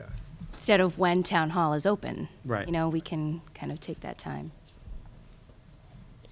So I personally think we've made improvement there, but I think we can continue to improve educating and PD for us. It's not only for new members, but it's also for people who've been on the board, and because there are always new issues coming up, you know? So the 2.2 reflects that we still need improvement in that Yes. area. Definitely. Definitely. Okay. You want to That's get the to the old comments not first doing it, now, Yeah. right? or comments for this? The old not doing it, right? So, and, you know, the comments overall were fairly positive. I think, you know, there were suggestions that we mix up the subcommittees. I think we try to do that. I know there's one subcommittee that's kind of maintained two people for a long time. I was off it for one time for a couple of months, but then I got called back in. We usually switch up most of the committees, and I've said it before, if someone else wanted to, next year I'll say it again, someone else wants athletic subcommittee, can have it, it meets once a month. I think that's a good idea. I think the committee works together well. Somebody had mentioned, and I don't know who it is, but more immediate communication with all members. Someone mentioned email, but there's an issue with that. You can't communicate Got to be very careful. via email. Open meeting. As far as Right. discussion and such. So that has to become part of the, you almost have to have minutes, and if you don't record it and you get caught doing that, we've had discussions about I that think before. that was my comment. Oh. And I wasn't necessarily looking for communication on a particular topic, Mhm. but just being available via email. I get what you're saying. Informational. Right, Yeah, right. informational. I Just think being able to be contacted via email. Yeah. Okay. I think the prohibition is against any deliberation Correct. or serial deliberation. But you have to be, it's a slippery slope. I mean, when you start communicating like that. You do have to especially be if there's- careful. It's like, the once whole you group get on it. started- Yeah, it's, I've seen it, Like you even, gotta be careful. I probably am the biggest violator. No, you're not. Oh. No, I don't mean anybody is. I didn't No, mean I- someone yeah. else was. I just meant, no, I think. Oh, I was like, who I is? thought he was looking at Julie. No, I didn't mean that. Well, it's hidden, right? What I meant was, I think you people handle it well. Yeah. Yeah, you do a Yeah. lot of emailing. It's usually I can typically do for that. notification. Yeah, it's just notification, Right. agenda, The other, this was Deliberate. probably Julie's comment too, because it's the same thing, but we've never really had any collaboration with neighboring school committees. I could think of reasons why to do that. School start times would be one of them. Other issues. I think it's probably reaching out to school committees within the Cape Ann League might work a little better, because they have a lot of they have common, issues with us. Sure. But I don't think that's a bad Well, idea doesn't either. that isn't that what listserv kind of does? I mean, it's not neighboring ones, but Right. you But- kind of put your feelers out there. Yeah, but, I mean, maybe it doesn't even have to be official business, it's just getting, I like the fact that, at one of the Common Core hearings I went to, with Patrick, that we met people from the Hamilton Wenham School District, and got to have a chat with them about some of the things they're doing, and, And I was looking for that also, not just collaboration, but professional development. Like, say, Reading or, Middleton is doing something with Mike Gilbert that we could benefit from also. Instead of doing it just for us, maybe kind of network and see if we can, kind of buddy up with them. and that might be kind of a chair-to-chair kind of thing, too, like the chairman can figure out, geez, do you guys have any interesting initiatives going on, that we might take advantage of? The PD area is a good one. Mhm. Maybe they have some magic ways to pay bills that we don't know about. You know, it's Find money. old-fashioned, but you could identify some communities you wanted to do this with, and even have, seriously, a luncheon every 3 or 4 months and sit down and just talk about, different issues. Could you just have 2 people from each committee, No, I think you right? could have as many as you wanted. You think so? As long as you weren't deliberating or, yeah, Oh, just as a. taking votes on anything. Yeah. More informational. Yeah. That's a good than- idea. But I mean, Yeah. it's, find a place like But that would be good. Angelica's or something, where you have Middleton and. Have a North coffee, Reading. have a Yeah. breakfast, have a lunch, so different And just- people can make it at different yeah. times. Almost like a networking group, which, Yeah. you have, I think that's a good idea. there's a couple of networking groups in town, so. We'll put you in charge of that. Great. And one note that I wanted to express our appreciation to Cliff for his extensive work with the Suburban Yes. Coalition, because I think you've kind of kept us in the loop on a, meeting basis of how much you've contributed to the Suburban Coalition. That's all. Not a job. Next, if we look under educational programming, one area that kind of jumped out at us as far as needs improvement goes was ensuring adequate allocations for professional development needs. And I think we all echoed the same sentiment that due to, budget constraints, that just tends to be an area that we kind of fall short on. Well, it's funny, and someone mentioned it in the comment, and then so I went and did a little, we actually spend a little more than the state average on professional development, which kind of Yeah, I astounds remember me. that, Yeah. You I had it think- on one of your slides. I think that's an area we should always shoot to spend as much as we can, as long as, provided we're getting good value. Accreditation. But we were a little bit over the state average, which kind of surprised me. And I remember the survey, the teacher survey that was done, I believe it was last year, the staff survey, right, and right. that That was was a one big of their issue, concerns, yeah. was that they were not Right. being given the professional development that they were hoping for. So I think that's something that, Well, that's an area that always gets short shrift in the Right, budget. right. It's always the area we don't look to add to, and if we can subtract money from there, we can, but right.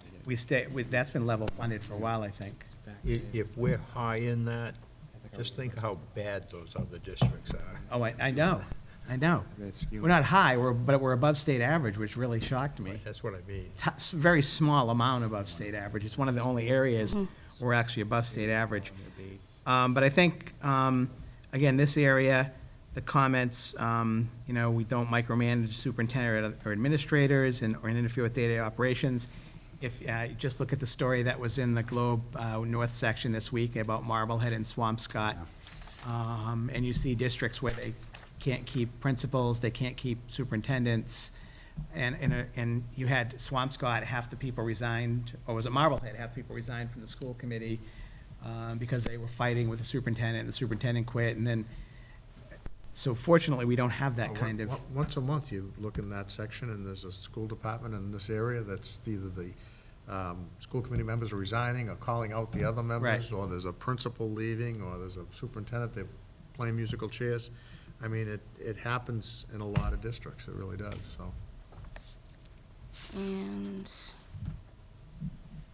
do we want to address financial, considering there's no needs? yeah, financial and asset management, we did, that's probably the highest scoring area on the whole self-evaluation. I think almost every category, we scored a 3 or above, except for the 2 we've mentioned so far. Financial management, basically, a lot of praise for how we get to the budget.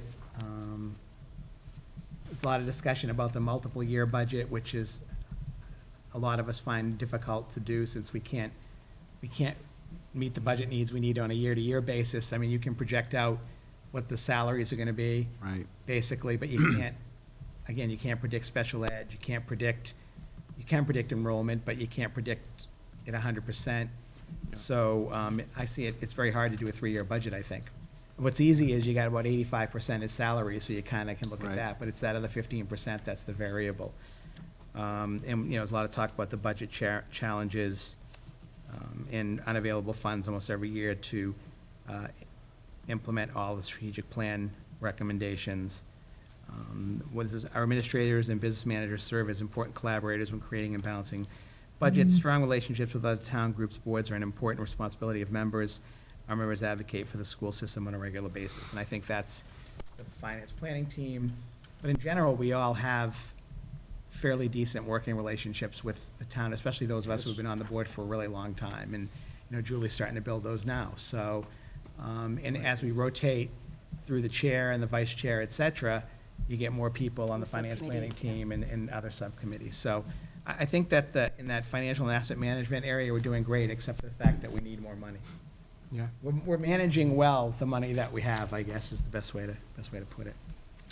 And the final area of our self-evaluation is family and community relations. And number 45 performs outreach to improve community relationships. We have a 2.8, which is pretty close to proficient. I think some of the comments may reflect some areas that we can improve upon. Yeah, I think the main reason that got a 2.8 is, and Julie and I have talked a little bit about this, about the district having its own Facebook page, but a Facebook page that would somehow limit or not allow comments, so you don't get people up there just kind of, saying crazy things because they feel like it. But a page where we could More informational. put notices, just things about athletic events, maskers. So it serves as almost a second website. And a lot of people feel more comfortable going to Facebook than going to the website. There's over 1,500 people now on the North Reading Parent Connection. When I started on there about a year and a half ago, there were under 1,000. It's like 900. So it's becoming a really active area. Is Facebook used more readily than Twitter? For this kind of thing, I would say, yeah. think so. I mean, I think, But that- because, like, they have, Right. there's NRS travel, there's superintendent, there's, yeah, but those all don't, so if you different look at things. those things, if you look at the amount of followers, it's very limited. And I think teachers like to use Twitter to give assignments. I know that the current events teacher was using it, and I don't know if he still is. Was that Yeah. Evan Nosey was Evan using Nosey, that? AP Government. Right, and I think that they use it that way. The thing with Facebook is you can put pictures up there, you can just put a lot of things on, and you're not restricted to 140 characters like you are on Twitter. You just, a tweet's 140 characters. But I think it's good, Julie and I probably spend an unhealthy amount of time monitoring the parent connection, but it's good to have us there because it's bad to be caught off guard, I guess. And we never answer for the school committee. Our answers usually are, we'll check with the We will administration. check with administration. And get an answer on that, because we're not going to answer for the administration. But I think most of the people appreciate having someone there that at least responds and says, we'll look into that for you. Some people like to send you private messages and say, could you look into, there's a couple issues that I've been involved with, and they don't want it right on the Facebook Parent Connection page, but they send you a private message because they know you're on the page. And, I think some districts, was it Melrose that has a Facebook page, and a couple other districts have one? It's just another way of communicating with your constituents in the district. I think overall, we do a better job. I think having a couple members engaged on the Parent Connection has been really helpful. But I think it's something we should continue to, and Julie and I will probably spend more time looking at the Facebook page thing and see what we can do there. Yep. But I think the overall comments on this are positive. Yeah, the Facebook page. Any questions or comments about the evaluation? No, I think this is a good summary. it is a very good summary. But I I'd don't know, like I Did think you I might have given us the Enjoy highest getting it together. grades. grades. Yeah. I think I It did. makes you learn, like, teaches you a lot. John, do we put this on the website? We have not, Because I think we should. but I We should put this on the certainly can. website, and so then anybody can come and look at it. Sure. But, and again, if you didn't give yourself high grades, I would remind you that you're evaluating yourself. So that, you want to keep that Well, in mind when you're doing it. I want But- to call out a comment that I made. I said, because this is me, I know him. I said, on the overall comments for the leadership and governance category, I said, continues to be a collegial committee that works together for the betterment of the district. All members are prepared at each meeting to discuss, address, and vote on key issues. Some members, me, talk too much at meetings, perhaps preempting others. I would second that motion. No, I'm only kidding. I'm only kidding. But, Your comments are well. No. But again, I think as a committee, I gave us high grades because I sincerely believe we're doing a good job. It's hard because you can't really compare yourself directly to other committees. But I just know that, and again, I go back to the open discussions that we had on things like the park testing. I mean, people may not have been satisfied with the decision we made, but we afforded everybody an opportunity to be heard. I think if you look at the transgender issue, we were ahead of the curve there. I mean, we Well, were. that bill should be passed in No. the next week or two. So, And I think that the recognition of needing input from the Right. public well, is that important. and allowing people to participate in discussions during most topics that we talk about. I You mean, should that- see there- You don't see that in every. Well, I got community into, setting. there was a lot of, there was some discussion on the mask email listserv a couple of weeks ago, and one member said, we don't allow anybody in the audience to ever speak. And like, that to me is, I mean, I know we can do that. Well, before I became chairman, Dr. Trouton had for public input that Right. you could take public input, but there was not No a response. response and no discussion. When I became chairman, I said, no, I mean, we're going to have an interaction with the community, with the public, if they're here. So I think that, and I think our relationship with the other town, I mean, obviously, budget season is a time when things can get a little testy, but I think our relationship with the selectmen and the finance committee and the working relationship we have with them is probably, I'm not going to say it's unique, but I think it's, I think it's pretty It unique. is I don't think there's a lot of towns that Close do to that. unique, Yeah. from what I see on the list. Yes. So, It's again. Close to unique. You always read things like, the selectmen just, or the city council just took $3 million, and people say, how could they do that? And like, we never have those kinds of things because of the of And the again, I think the cooperation. collegiality, I think that we have members that disagree with each other on different issues, but it's a respectful disagreement. So I think the committee's done well, and I hope it continues this way. So if you get that up, I guess you put that up in the school committee. We have can. a Yeah, section, right? right. The one other thing about the social media, and you saw, we didn't have a huge turnout at our budget hearing, but we had 30-some-odd people here, and there were very few town officials because there was a selectman meeting that night, and I think a big reason for that was Julie and I being on social media and making people aware of the budget hearing and making sure they got there. By the way, having our budget hearing on the night the selectmen meeting was ingenious. Someone timing. did not, Good work. someone criticized But I that. don't know how they set, we set our schedule. Our Somehow. schedule was set, yeah. Right. They've had a lot of meetings. They've met a lot of We nights. do that in Some August. of them around the clock. Yeah. Yeah, we can on our calendar that says when that hearing is in So you need August. to vote Right. on that, Yeah. right? But, I don't know, do we Do vote need on to this? vote on this? No, we don't, right? I don't think you I, need. I actually want to give Julie credit because she took the lead on this and did all the figuring and the addition and subtraction and all the gazintas. That involves some work. It does. I mean, It does. Just a calculator. So I want to thank you for taking that this year. good job. I noticed that the summary, if you want to put it in, fits in the category of doing it well. Yes. That's right, we're doing it well. As Jerry said, even when we disagree, we do it, I think we do it in the right and the professional way. And that's what you need. Great. Okay. The middle school, high school athletic facilities committee, there's a new member to appoint, is that Well, you got correct? school choice. School Oh, choice I public hearing. crossed it off, I was ahead of myself, sorry about that. The school choice public hearing, and I believe we do need to vote on it. We have to, Gotta do we have open to the hearing. open the public hearing? Correct. You actually open the public hearing, ask for input from the community, and then close the public hearing. Yeah, you have, Where we're in It's open very, session we right don't. now. No, yeah, but we it's- don't it's typically- different. It's a it's public unusual, hearing. but But that there's is- different rules that There apply needs to to be a public public hearing on it. Ah, all right, So just so I'm making open a it. motion that I'm making a motion, I'm opening the public hearing in lieu of the school choice. Question. Yeah. Yeah, And then if the community has any comments, we can take them. does Or anyone the membership. have any questions or comments in regards to it, school choice?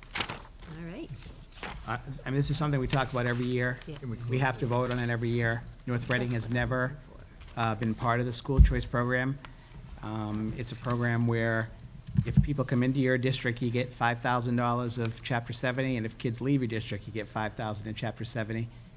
I think it can be a real catch-22, Giving away. giving away Right. money. If you have a lot of students leave, we probably wouldn't be in that situation. But also, if you get a lot of students in, and you only get 5,000 per student, and if you get enough students that requires you to hire 2 teachers, you're getting 40 students and maybe getting 200, or 20 students getting 100,000, and you gotta hire 2, 3 teachers because they're at the height, wherever they are, it can be a real negative that way too. And so, we've never been part of the program. I don't know if anybody has any strong. I just had one question. There's no negative impact of not participating in the school choice program, right? Okay. There's a specific motion there that, there's specific language that's required for the Right, motion. you have to so, submit by the end of May Yeah. to the state. I don't know who has it. I saw it in there. It's in the report, Jerry. I will make a Right, motion. oh, it's right in there, okay. Should be right. I'll make a motion that the North Reading School District not participate in school choice because the program, as it is presently constructed, does not ensure that the needs of some of the children of the Commonwealth can be met. Second. Any further questions or discussion? Did we close the public? Yeah, Not close yet. public, no. Oh, Oh, you closed the hearing. Oh, we have to close Yeah. the hearing Close the hearing before we before do we that. Yeah, vote. you, I thought you did. So just, oh, she did, okay. I think, no, you didn't? No. Okay. All right, we're officially closing the public hearing. All right, and so now we have Vote. a motion and A second. all in Second. favor. Aye. Aye. Motion carries 5-0. That's so weird. Yeah. It's a little different, yeah. Thank you. Okay, now, the middle school, high school athletic facilities committee. Correct. Who's the new member? So do you want me to take this? Yes. So we've had a request from, North Reading Youth Soccer has a member that would like to join the committee. His name's Joe Ladowski. And he's a member of the NRYS board. And we were asked if we could entertain that, and John checked with Barbara Stats to make sure we could add somebody to the committee, and it's fine. And the more community members we can get involved in the The committee, better. the better. So, at this point, and I want to just say again, we have $103,000 we've collected. And I will say that soccer has been a big, big participant in that effort. So I appreciate everything they've done. So at this point, I would move to add Joe Ladowski. Well, what was the term, John? Is it a one? It is, I think you could, a recommendation would be for a one-year term. Joe Ladowski for a one-year term on the Athletic Facilities Committee. L-O-D-O-S-K-I? L-I-D-O-S-K-I. L-I-D. L-I-D-O-S-K-I. So that's my motion. Okay, do we have a second? Second? All in favor? Aye. Motion carries 5-0. Now, John, will you notify Barbara, and then I I can will. let Joe know to go and get sworn in? Yeah, I would say it's likely that I'll be able to notify Barbara tomorrow. Okay. So if you want to tell him to go maybe Yeah. from Thursday on, give it a day. So he won't be able to between- make this meeting Wednesday night? Well, he can come. He can come. but He could, yeah, he could come, But he but can't I don't be think, voting. I don't think we'll have, Yeah. have that ready for Barbara Okay. by then. All right, thanks. Okay, I have a question. Can we do all the minutes together, or do they have to be separately? You can't do I them think you together. should take them They have to be separate. individually. All right. You Just can go, trying you to can go quickly. facilitate There are a that. number of them. Speed 'em. Okay. Can I have a motion to So accept the moved. minutes Second. of February 22nd, open session? So we have Jerry Second? and Cliff, I they- believe, yeah, they got had that. already said it. Any I didn't find anything. discussions or Nope. anything wrong with it? Perfect. All in favor? Aye. Motion carries 5-0.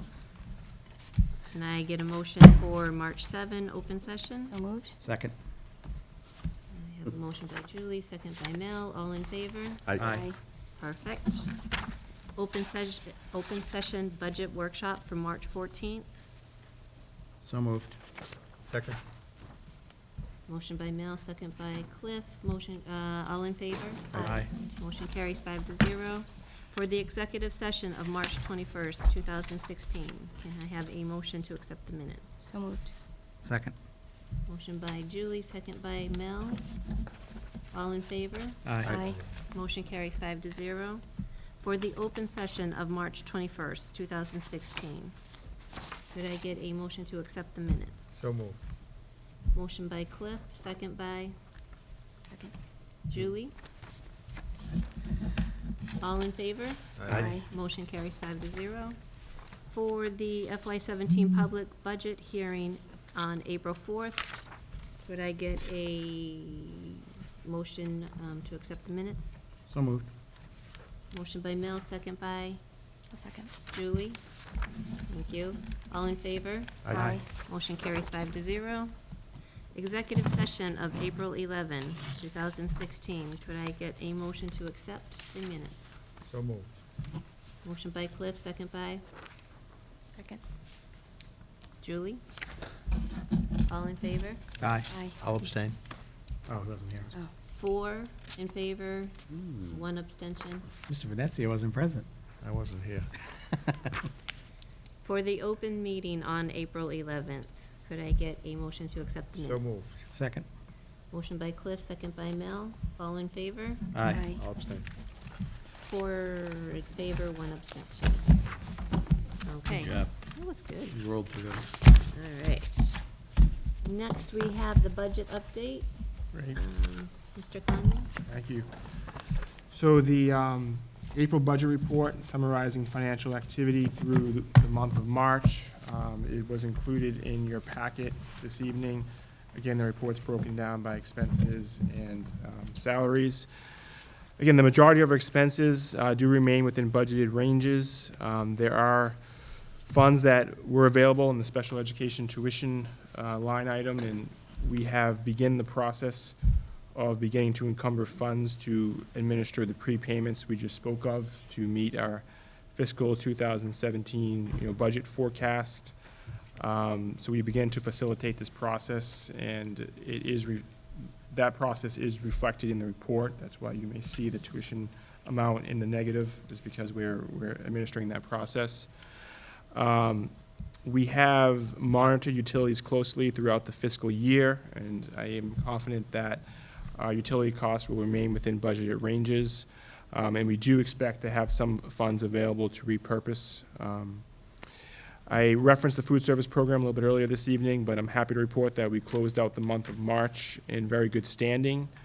We actually earned over $7,000 in March. The current loss of the district is about $23,000 less through the month of March than it was at this time last year. We are anticipating to a total net profit loss this year, somewhere in the $22,000 to $23,000 range, which would be about $17,000 less than last year. So the program continues to perform well. On the payroll side, there is nothing significant to report. We continue to experience a level of staff going out on extended leave of absences, which in some cases contributed to the surplus reflected in the teacher's account, and in some cases adds expenses to the substitute account. But all payroll projections at this time will be very close to the budgeted amounts.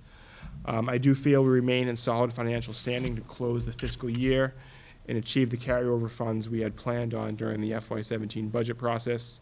It will be important that we look to do this to the fullest extent possible as we look towards fiscal year 2017. That being said, I'll open it up to any questions. Looks good. Did you guys have any comments or Nope. anything? Okay. Thank you. Right, I did have a few other, under the area of budget update, there was a few other reports and updates I'd like to go through at this time. The first being the Food Service Coordinated Program Review Corrective Action Report.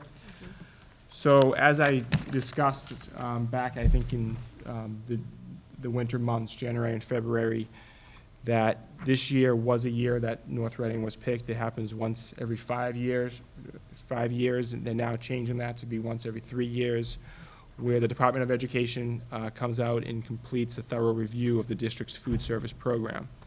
This evening, I'm pleased to report that the program was found to be in very good standing, and thus no fiscal action will be taken.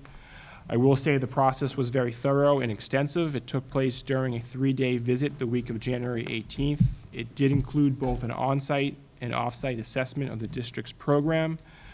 They essentially reviewed both the daily operation of the school breakfast and lunch process.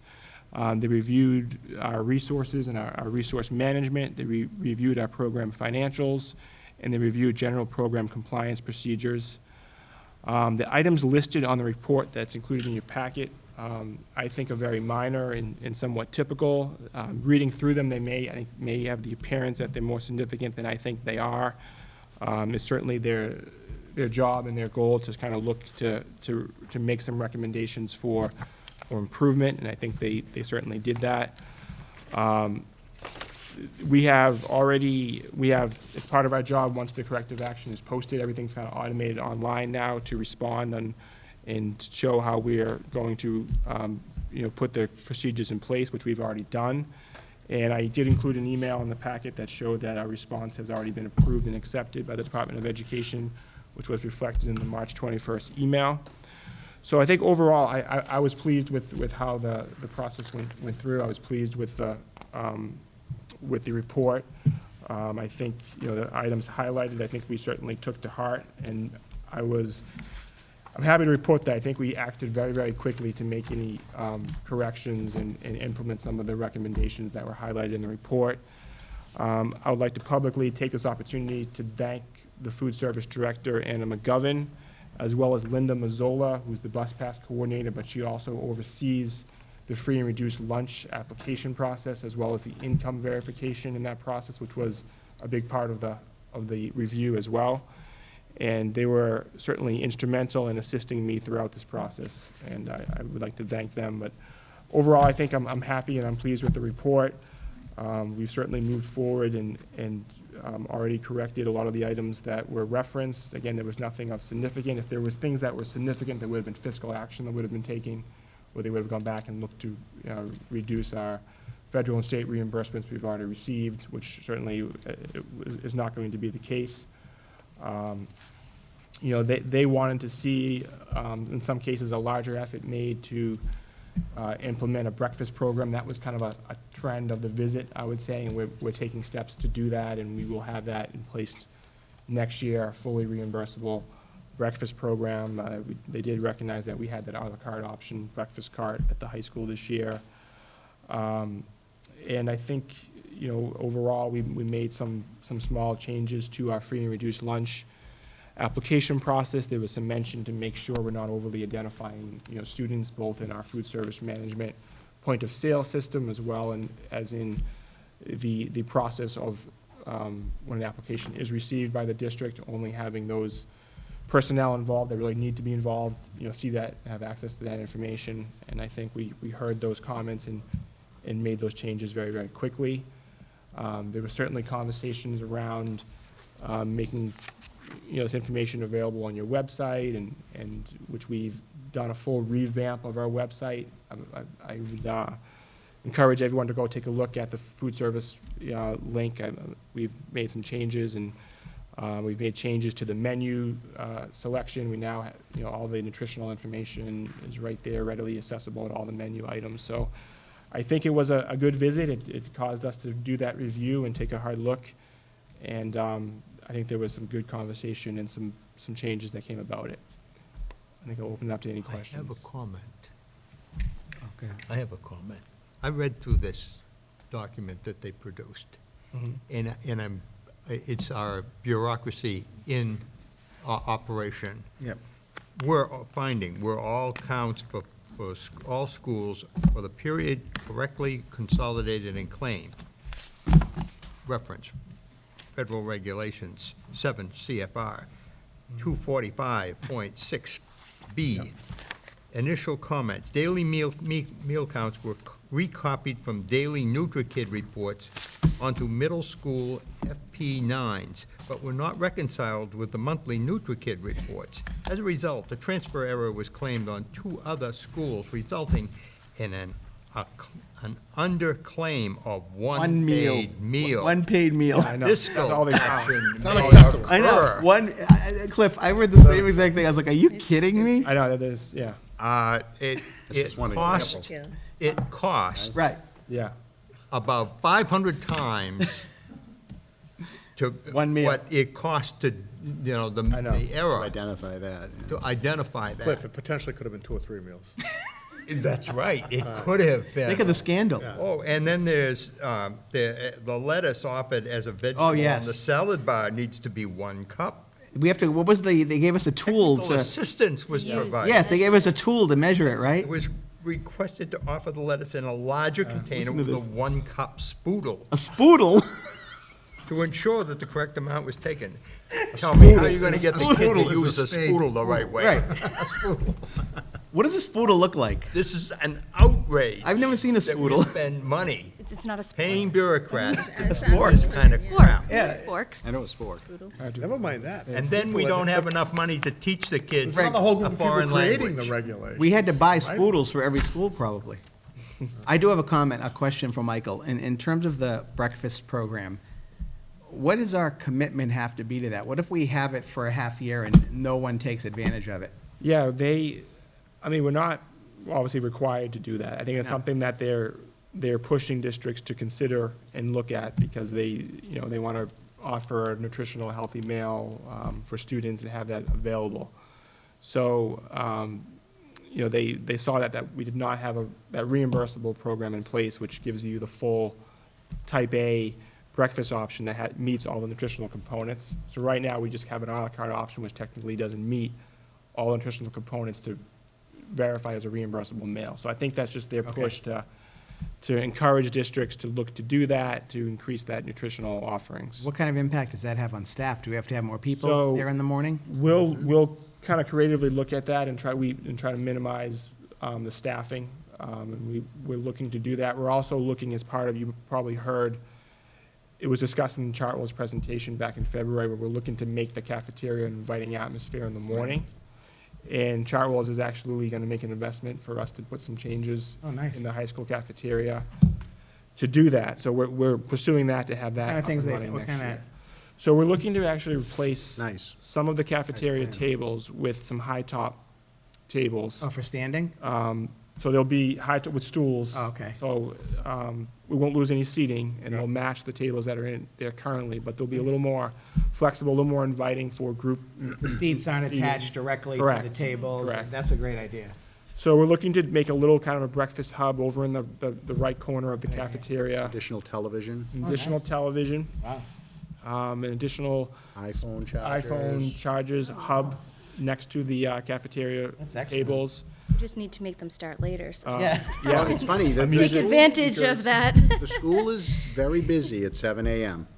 I like that. I like that, Right? those changes. So, yeah, so I actually met with the Chartwell's representative over April vacation week, and he's gonna drop our design. We kind of did a walkthrough, and we highlighted some areas that we think would help, make that atmosphere a little more inviting, and Nice. I was encouraged with how. I have some what was pictures of recommended. of how Danvers does it. Okay. That kind of took so well. Yeah, please, you. That's please. great. So, it's Yeah. exciting. We're excited about it. It is. I talked to Anna about it this morning. There's a level of excitement about it. So, Just one comment, the water, I think Yeah. that's a great idea. Yeah, I do too. I'm happy that it's there, that the offering of water, not having to buy it. Yeah, so that means there'll That's be a pictures of federal water or pitchers of water? What's the, yes. Or a water what it is? cooler, Yeah. or, There has to be like a free water option Okay. available right in the cafeteria. that's good. The bubblers that are adjacent to the cafeteria do not satisfy the Right. requirement. It has to be Yeah. inside the cafeteria. Correct. They don't satisfy that requirement, or they're not working? No, No, they No, don't they satisfy the don't. They don't requirement. satisfy No, they work. Yep. That's good. Okay, thank you. The Michael Conley hour moves on. Yeah, so the third item, I believe, was, there's a memo included in your packet about just an update on the status of the Capital Improvement Planning Committee's recommended report, which was presented at the April 25th Board of Selectmen meeting. Janine and I were in presence as members of the CIPC.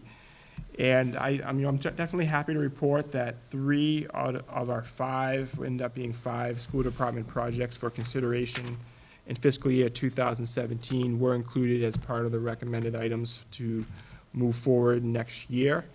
Those are highlighted on the memo: the computer replacement amount of $60,000, the special education wheelchair van replacement in the amount of $45,000, and the Hood School parking lot Phase 2 in the amount of $50,000. So in total, the school department and their large capital projects would be due to receive $155,000 next year. So I thought that was certainly good news. The 2 items that fell just short of recommendation, just below the line, was the Toolcat utility vehicle in the amount of $65,000, and the multifunction activity bus. So I think it's fair to say there was some healthy dialogue by members of the CIPC, but they did fall just shy of being funded. The full list was included in your packet, and the full report can be found on our website.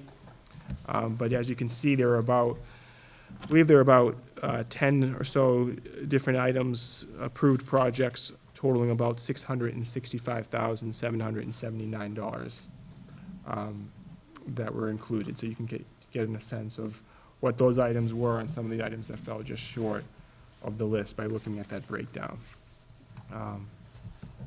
But again, the Board of Selectmen at their meeting unanimously endorsed and supported the recommendations. So now this list will move forward to town meeting on June 6th, and the chairman of the committee, Don Keller, will make that presentation at town meeting. Any questions on that? Great. Moving on, I think the next item on my list was some information about the SEAM Collaborative budget. So I believe there was an April 27th board meeting on Wednesday, which fully adopted the SEAM Collaborative fiscal 2017 budget. So I think that partly we're required to give you access to this information, and the budget is included in your packet for you to review. I will highlight that the front cover page, the tuition impact and cost avoidance tuition comparison put together by SEAM Collaborative, does reference that North Reading, some of the cost benefit that North Reading is receiving as being a member of SEAM Collaborative and having currently 4 students attend programs at SEAM Collaborative is netting to about $97,897 of cost avoidance if you look on that chart, that middle chart of that member district tuition impact. That single page document that's in your packet. So certainly it proves that it's very much advantageous for us to continue to be members of SEAM Collaborative. Not only are we given access to some of their services contractually, and as well as access to the SEAM Collaborative Transportation Consortium contract, we definitely receive a significant discount on cost of our tuition programs at the collaborative. John, do we still host any SEAM programs here? We do. We have the hard of hearing program at the Hood School. That's a SEAM? We've actually just broached the subject last week with the possibility of exploring very preliminarily additional program. And they pay rent to us to They use do. the space Right. and. Yeah, they do. They have 3 classrooms. 3 classrooms, they At rent the 3 Hood. classrooms. So 3 classrooms. Do you know the level that you're looking at for that program or no? High school. High school. It's very preliminary, Sure. but it is a high school program. Great. I mean, based on the benefits we get, if we have space and the programs can help our school district, it makes Correct. sense based on how much we save on tuitions by going through the consortium. I agree. Yes. Okay. And then, Same with the North Shore Education Right. Consortium. I would expect that we'll be sharing similar information soon from that collaborative. and then the last item, if there's no other questions on the SEAM Collaborative budget, was, again, in your packet this evening was the end-of-the-year financial report, audit report that is done on an annual basis. So just a quick reminder of what the end-of-the-year financial report is that is a huge financial report that essentially all districts are required to submit to the Department of Education. And essentially what that is it essentially reports out on every dollar that is received and through receipt and revenue that's received and expends, and funds that are expended in any given fiscal year need to be reported on an annual basis based on the DSC's published methodology and chart of accounts in the form of an end-of-the-year report, which is due by September 30th. That report is then subsequently needs to be audited by an independent audit firm before the end of March every year. And this report reflects that work of the independent audit firm who thoroughly goes through the report and makes sure everything was reported accurately and correctly. I think the report, audit report certainly, states that, everything was reported accurately. There were just a few minor, line item adjustments, really data entry items that don't have any impact on, the data in the report, or the data that's reflected from the report, which have already been corrected as noted in the report. So I think it's fair to say that the report was in good standing and we've met all of our requirements in terms of this process. And this is a very important financial report as it does feed Chapter 70. It does feed a lot of data that the DSC publishes on an annual basis, so, any questions on that? Look good. I think that was it. All right. Thank you. Mike.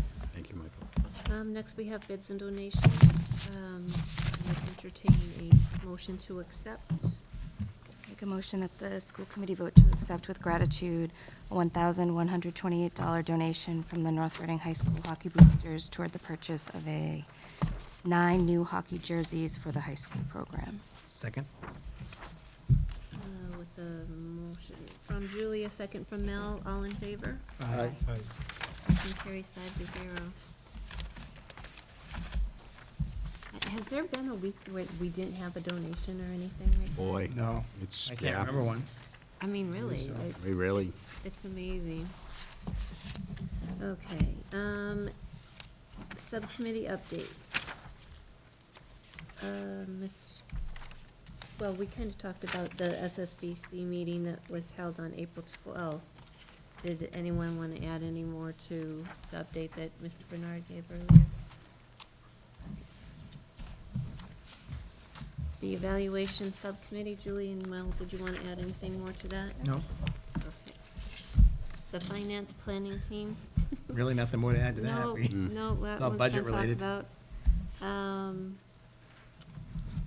Ms. Kopke, Julie, myself, Mr. Bernard, and one of the students, Daniel Madden, went to the State House. What was it? last Tuesday, yes, April So, 26th. A week ago tomorrow. And it was not as eventful as some that we had done in the past where we actually, took postcards and sat down and went in and had a discussion with Senator Tarr and/or Representative Brad Jones. It was more of a, Informational Yeah, presentation yeah. type style? I wanted to ask you, did Dan say anything about what had happened when we kind of split in? No, I students? haven't, no, I haven't Okay. found out from him, no. Yeah. It was interesting. It was good to hear that, other people out there are in the same predicament as us, but would you like to add We got to anything? connect. Yeah, what I like to see was the state auditor presented, and she shared with us that she has completed a 5-year report based on unfunded mandates. And there's a division of local mandates. I wasn't aware that one existed. But according to this report, there are approximately 97 unfunded mandates in the education realm, particularly employee benefits, elections, and education spending. So those were, I guess, areas that she has noted as, we need to get to our legislators and, express our disapproval of the unfunded mandates. I think there's something in the budget, I think, and I think Brad Jones might have been part of getting this in there, I'm not sure, that requires moving forward any mandates, and of course, they've probably done this before. Yeah. Must have funding before they're approved. Now, Yeah, of course, I that's think right. they've said that Reviewed. before, Right. but they approve them anyway. Before they're adopted. Well, But I- mandates and They deny legislation. Right, Right. mandates and legislation. Some sort of financial analysis, the Right. fiscal Yes. ramifications But what of. they typically do is they deny that they are unfunded mandates. Right, and then later they become unfunded Yeah. mandates. Right. Initially, they aren't, but then they become that. But at least I think there's some movement, but, I think there I were mean- also some things about homeless transportation being allowed to go directly to towns, the schools, as opposed to right now, that's a general fund revenue piece. Some other things that's out there that, could be a little helpful. And- There was quite a lot of discussion on the RISE Act Yeah. and where the Senate is right now as far as with amendments and things like that. I guess they decided to fund the kindergarten grants, and there was a question whether they were going to do that. They were funded. Again, a lot of discussion on Chapter 70 funding, attempting to fully fund circuit breaker.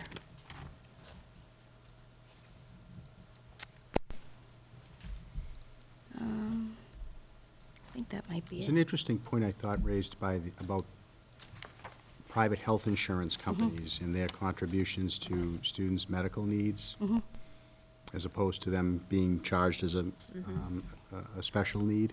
And there was, a question about private outside placement, more residential, and trying to get the state to kind of fund that separately versus, impacting local school districts.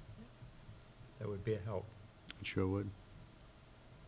And I think that's, I thought there was good attendance. I thought it was a good show of unified support to the legislature, that communities are paying attention and they're taking the time to go and engage. I thought that it was a good crowd. So, All right. The policy subcommittee. Cliff and Julie, do you want to talk about that? We- And We met and looked at 4 policies. Policy GBRN, drug-free workplace, where we reviewed that and concluded that our policy is better than MASC's. Excellent. So we reviewed it, and I think a copy's in your packet. yeah, so there were no changes. We reviewed policy JC and its regulation JC-R, which is student behavior and student behavior code. And we have a modification that's coming on that. Okay. we'll have a first reading, I think, next meeting. And then we reviewed policy JGJ, health and wellness. And we felt that that was still in good shape. Mhm. We can see that one. no. So you didn't make any changes in that? No, Okay. The head injury, concussion. the header injury one is the last one to be, that was just a review. Right. And then we reviewed policy JGK and JGK-R, which are head injury concussion policy. And we reviewed that. There's going to be new action on that because of opioids. Correct. And you wonder how that fits together, and we'll tell you when we finally get the guidance. But there's guidance coming out on that, and we're going to wait for the guidance before we move. Okay. Most of that policy is by statute or regulation. It right? is. So it's, yeah. So as Mr. Bauer said, the new opioid legislation is tying students, when they're informed of the protocols around head injury, that they also at the same time need to be informed of the policies around opioid use. So again, as Mr. Bauer said, there's some guidance that's supposed to be coming out from the Department of Public Health and the Department of Education. It just has not been issued yet. But in the meantime, we thought it was worth reviewing that head injury concussion policy because it had not been done for 3 years. Has it already been 3 years? Yeah, We think it's in good shape right now. we think it's in good shape right now, right? Okay, upcoming schedule of subcommittee meetings. The Athletics Facilities Committee meets on May 4th at 6:30 PM here at the Distance Learning Lab. The Athletics Subcommittee meets on May 10th, 12:30 in the superintendent's office. The next SSBC meeting will be also on May 10th, but at 5:30 here in the Distance Learning Lab. The NORCAM Board of Directors meeting will be May 26th at 7 PM at the NORCAM office. The Finance Planning Team will meet June 3rd at 8:15 in the Superintendent's office. And with that, I'll turn it over to Mr. Bernard. Thank you, Madam Chairman. So just a couple of things to inform you of. The bids, construction bids for the Little School Roof project were opened at 1 o'clock on Friday by our project manager. Both Michael Connolly and I were there. And I'm happy to share with you that all of the 5 bids came in under budget, which was good news, with the lowest bid being approximately $120,000 below the estimated, the appropriated amount for construction. So that was good news. The project manager is in the process of conducting reference checks now And I would expect that we would be in a position to be awarding a contractor to complete this project in the coming days, really. It shouldn't be very long. And this was for the SBS material, which was the, I'll say, the preferred material to be used for that roof project. Fair question. So some good news. So that means, obviously, if we take the lowest bid, we borrow $120,000 less, we get the same percentage from MSBA, but it'll just be a smaller amount of money, correct? That's correct. Okay. And I'll be working with Michael Gilberto. I've informed him of this, but I think that's the award, would kind of be a joint Yeah. decision Great news, between though. the town administrator and myself. Okay. About 10%, 15% less than Yeah, roughly. we expected. That's great. And I also included a couple of things in your packet. This coming Saturday, the Northeast Massachusetts Youth Orchestras, very happy to announce that we will be hosting 2 performances in our Performing Arts Center. I think this is, another example of exactly the kind of program that we are able to bring to the community now with our beautiful new Performing Arts Center. These are free to the public. We're doing, I think, an admirable job of trying to advertise these out to the community. One's at 2:30, one's at 5 o'clock. We do have North Reading students/residents performing. 3 of them that I'm very familiar with. This is Saturday. Is it too late to notify them that we've raised the fees? No, you can't do that. The 2:30, I have one granddaughter in that, that's the younger group. And then at 5 o'clock, we have, So it's 2 different, Yes. there's 2, they have a prelude, and then an intermezzo, and then the later groups, the symphony, and you'll get a lot of other elements of that very good music. And absolutely amazing that these are our kids doing this. It's very much worthwhile. We met last year, right? It was quite a while ago when we met with folks to show them our facility, and it was nice. It was nice to get them on the schedule, so it should be a nice day for North Reading. And then I lastly, actually had been to this performance last year in Lynn, and I sold the people who run it on coming here. Nice. To use our new facility. Excellent. and the last thing is I just included for you a copy of my latest newsletter, my spring newsletter that went out across the district when we returned from the April vacation. So I just included a hard copy for you to see. I know you probably got it electronically, but John, I have one question. I just noticed. Yes. The math night. How was that attended? Do you know? I would say, Patrick's here, he coordinated, but I came to the one last week, I would have said, I don't know, Patrick, 35 or so folks, would you say, 30 roughly? Yeah, Okay, great. it was good, it was nice.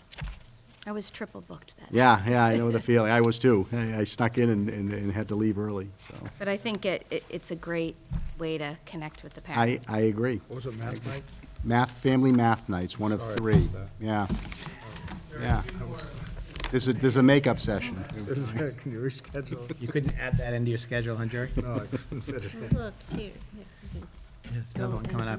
Look, the 25th, and then again May on and June June. 16th. I was- Another More math? special There's 2 more, for you, there's 2 more. in case- Jesus.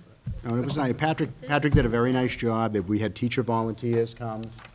There's a high school night coming up, right, as part of the next session? There's 2 more sessions. Yeah. With all 8 and 12, so Okay, good. it will be, it's not a complete repeat, so folks can come to it. Great, great. Yeah, it was nice. It was a nice turnout, too, so. Did you wanna, I had gotten that in the mail, so it was addressed to all of you, so I just included a copy for you, the invitation from the Trinity Church. They invited us, huh? They their did, 200-year anniversary, huh? correct. Wow. That's impressive, good for them. Just a quick thing on what it is.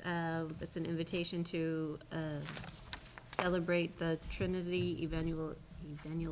Evangelical? Thank you. Church, it's the 200-year anniversary. It's on Sunday, May 15th at the Ipswich River Park in North Reading. Wow. 200 years, Looking that's for a cool. time. 10 It's from 10 to 2. And it says that you can RSVP to Miss Gibbs or Miss Lynn? Ms. Wilson, I think, yeah. And the phone number is 978-664-2416. Future business, on May 9th, we have a regular, meeting at 7 PM, and then again on May 23rd, 7 PM, but this one, the meeting will take place at the little school. And then June 6th is town meeting, and that will do it. June 10th is graduation. June 10th is June graduation. 10th is June 10th graduation. Graduation. Get That's that, right. start those weather prayers. Sunny right now. and 70 degrees. We don't want John to have be under that pressure when there's a few clouds and he doesn't know. Not my decision any longer. Oh, that's right. Okay. It's a high school It's principal. AJ's, that's right. And just on I a have snow days now. There's big day tomorrow, Vote. election, so make sure that you get up early Everybody vote. and get out and vote. On the 11th, there's a suburban coalition Oh, yeah. meeting. June 11th. And if May you are 11th. interested, it's on their website, or I'll send you the information. All right. And that's May 11th? May 11th, 7:30, but it will be 7. And again, the polls are open from 7 AM to 8 PM. We have two very capable, dedicated, longtime serving incumbents here. There's no- Sitting on the school No, committee. there's no reason We're for, up for reelection tomorrow, so. there's no reason for anybody to not vote. We get 15% turnout. We should get 50% at Well, I'm least. concerned because there's supposed to be rain I know. tomorrow. Well, I so mean, that at least, I tends mean, to- we have over 10,000 voters in this town, so I just hope everybody gets up and goes to vote. I do too. It would be nice to see a good Good turnout. A good turnout. All right, with that, I'll entertain a wanna- motion you want to to- adjourn. So moved. Second? All in favor? Aye. Motion carries 5-0. This is your pen, huh? Yeah, that's fine. Jerry, I these just don't meetings are want getting your longer thing and to- longer. What's this?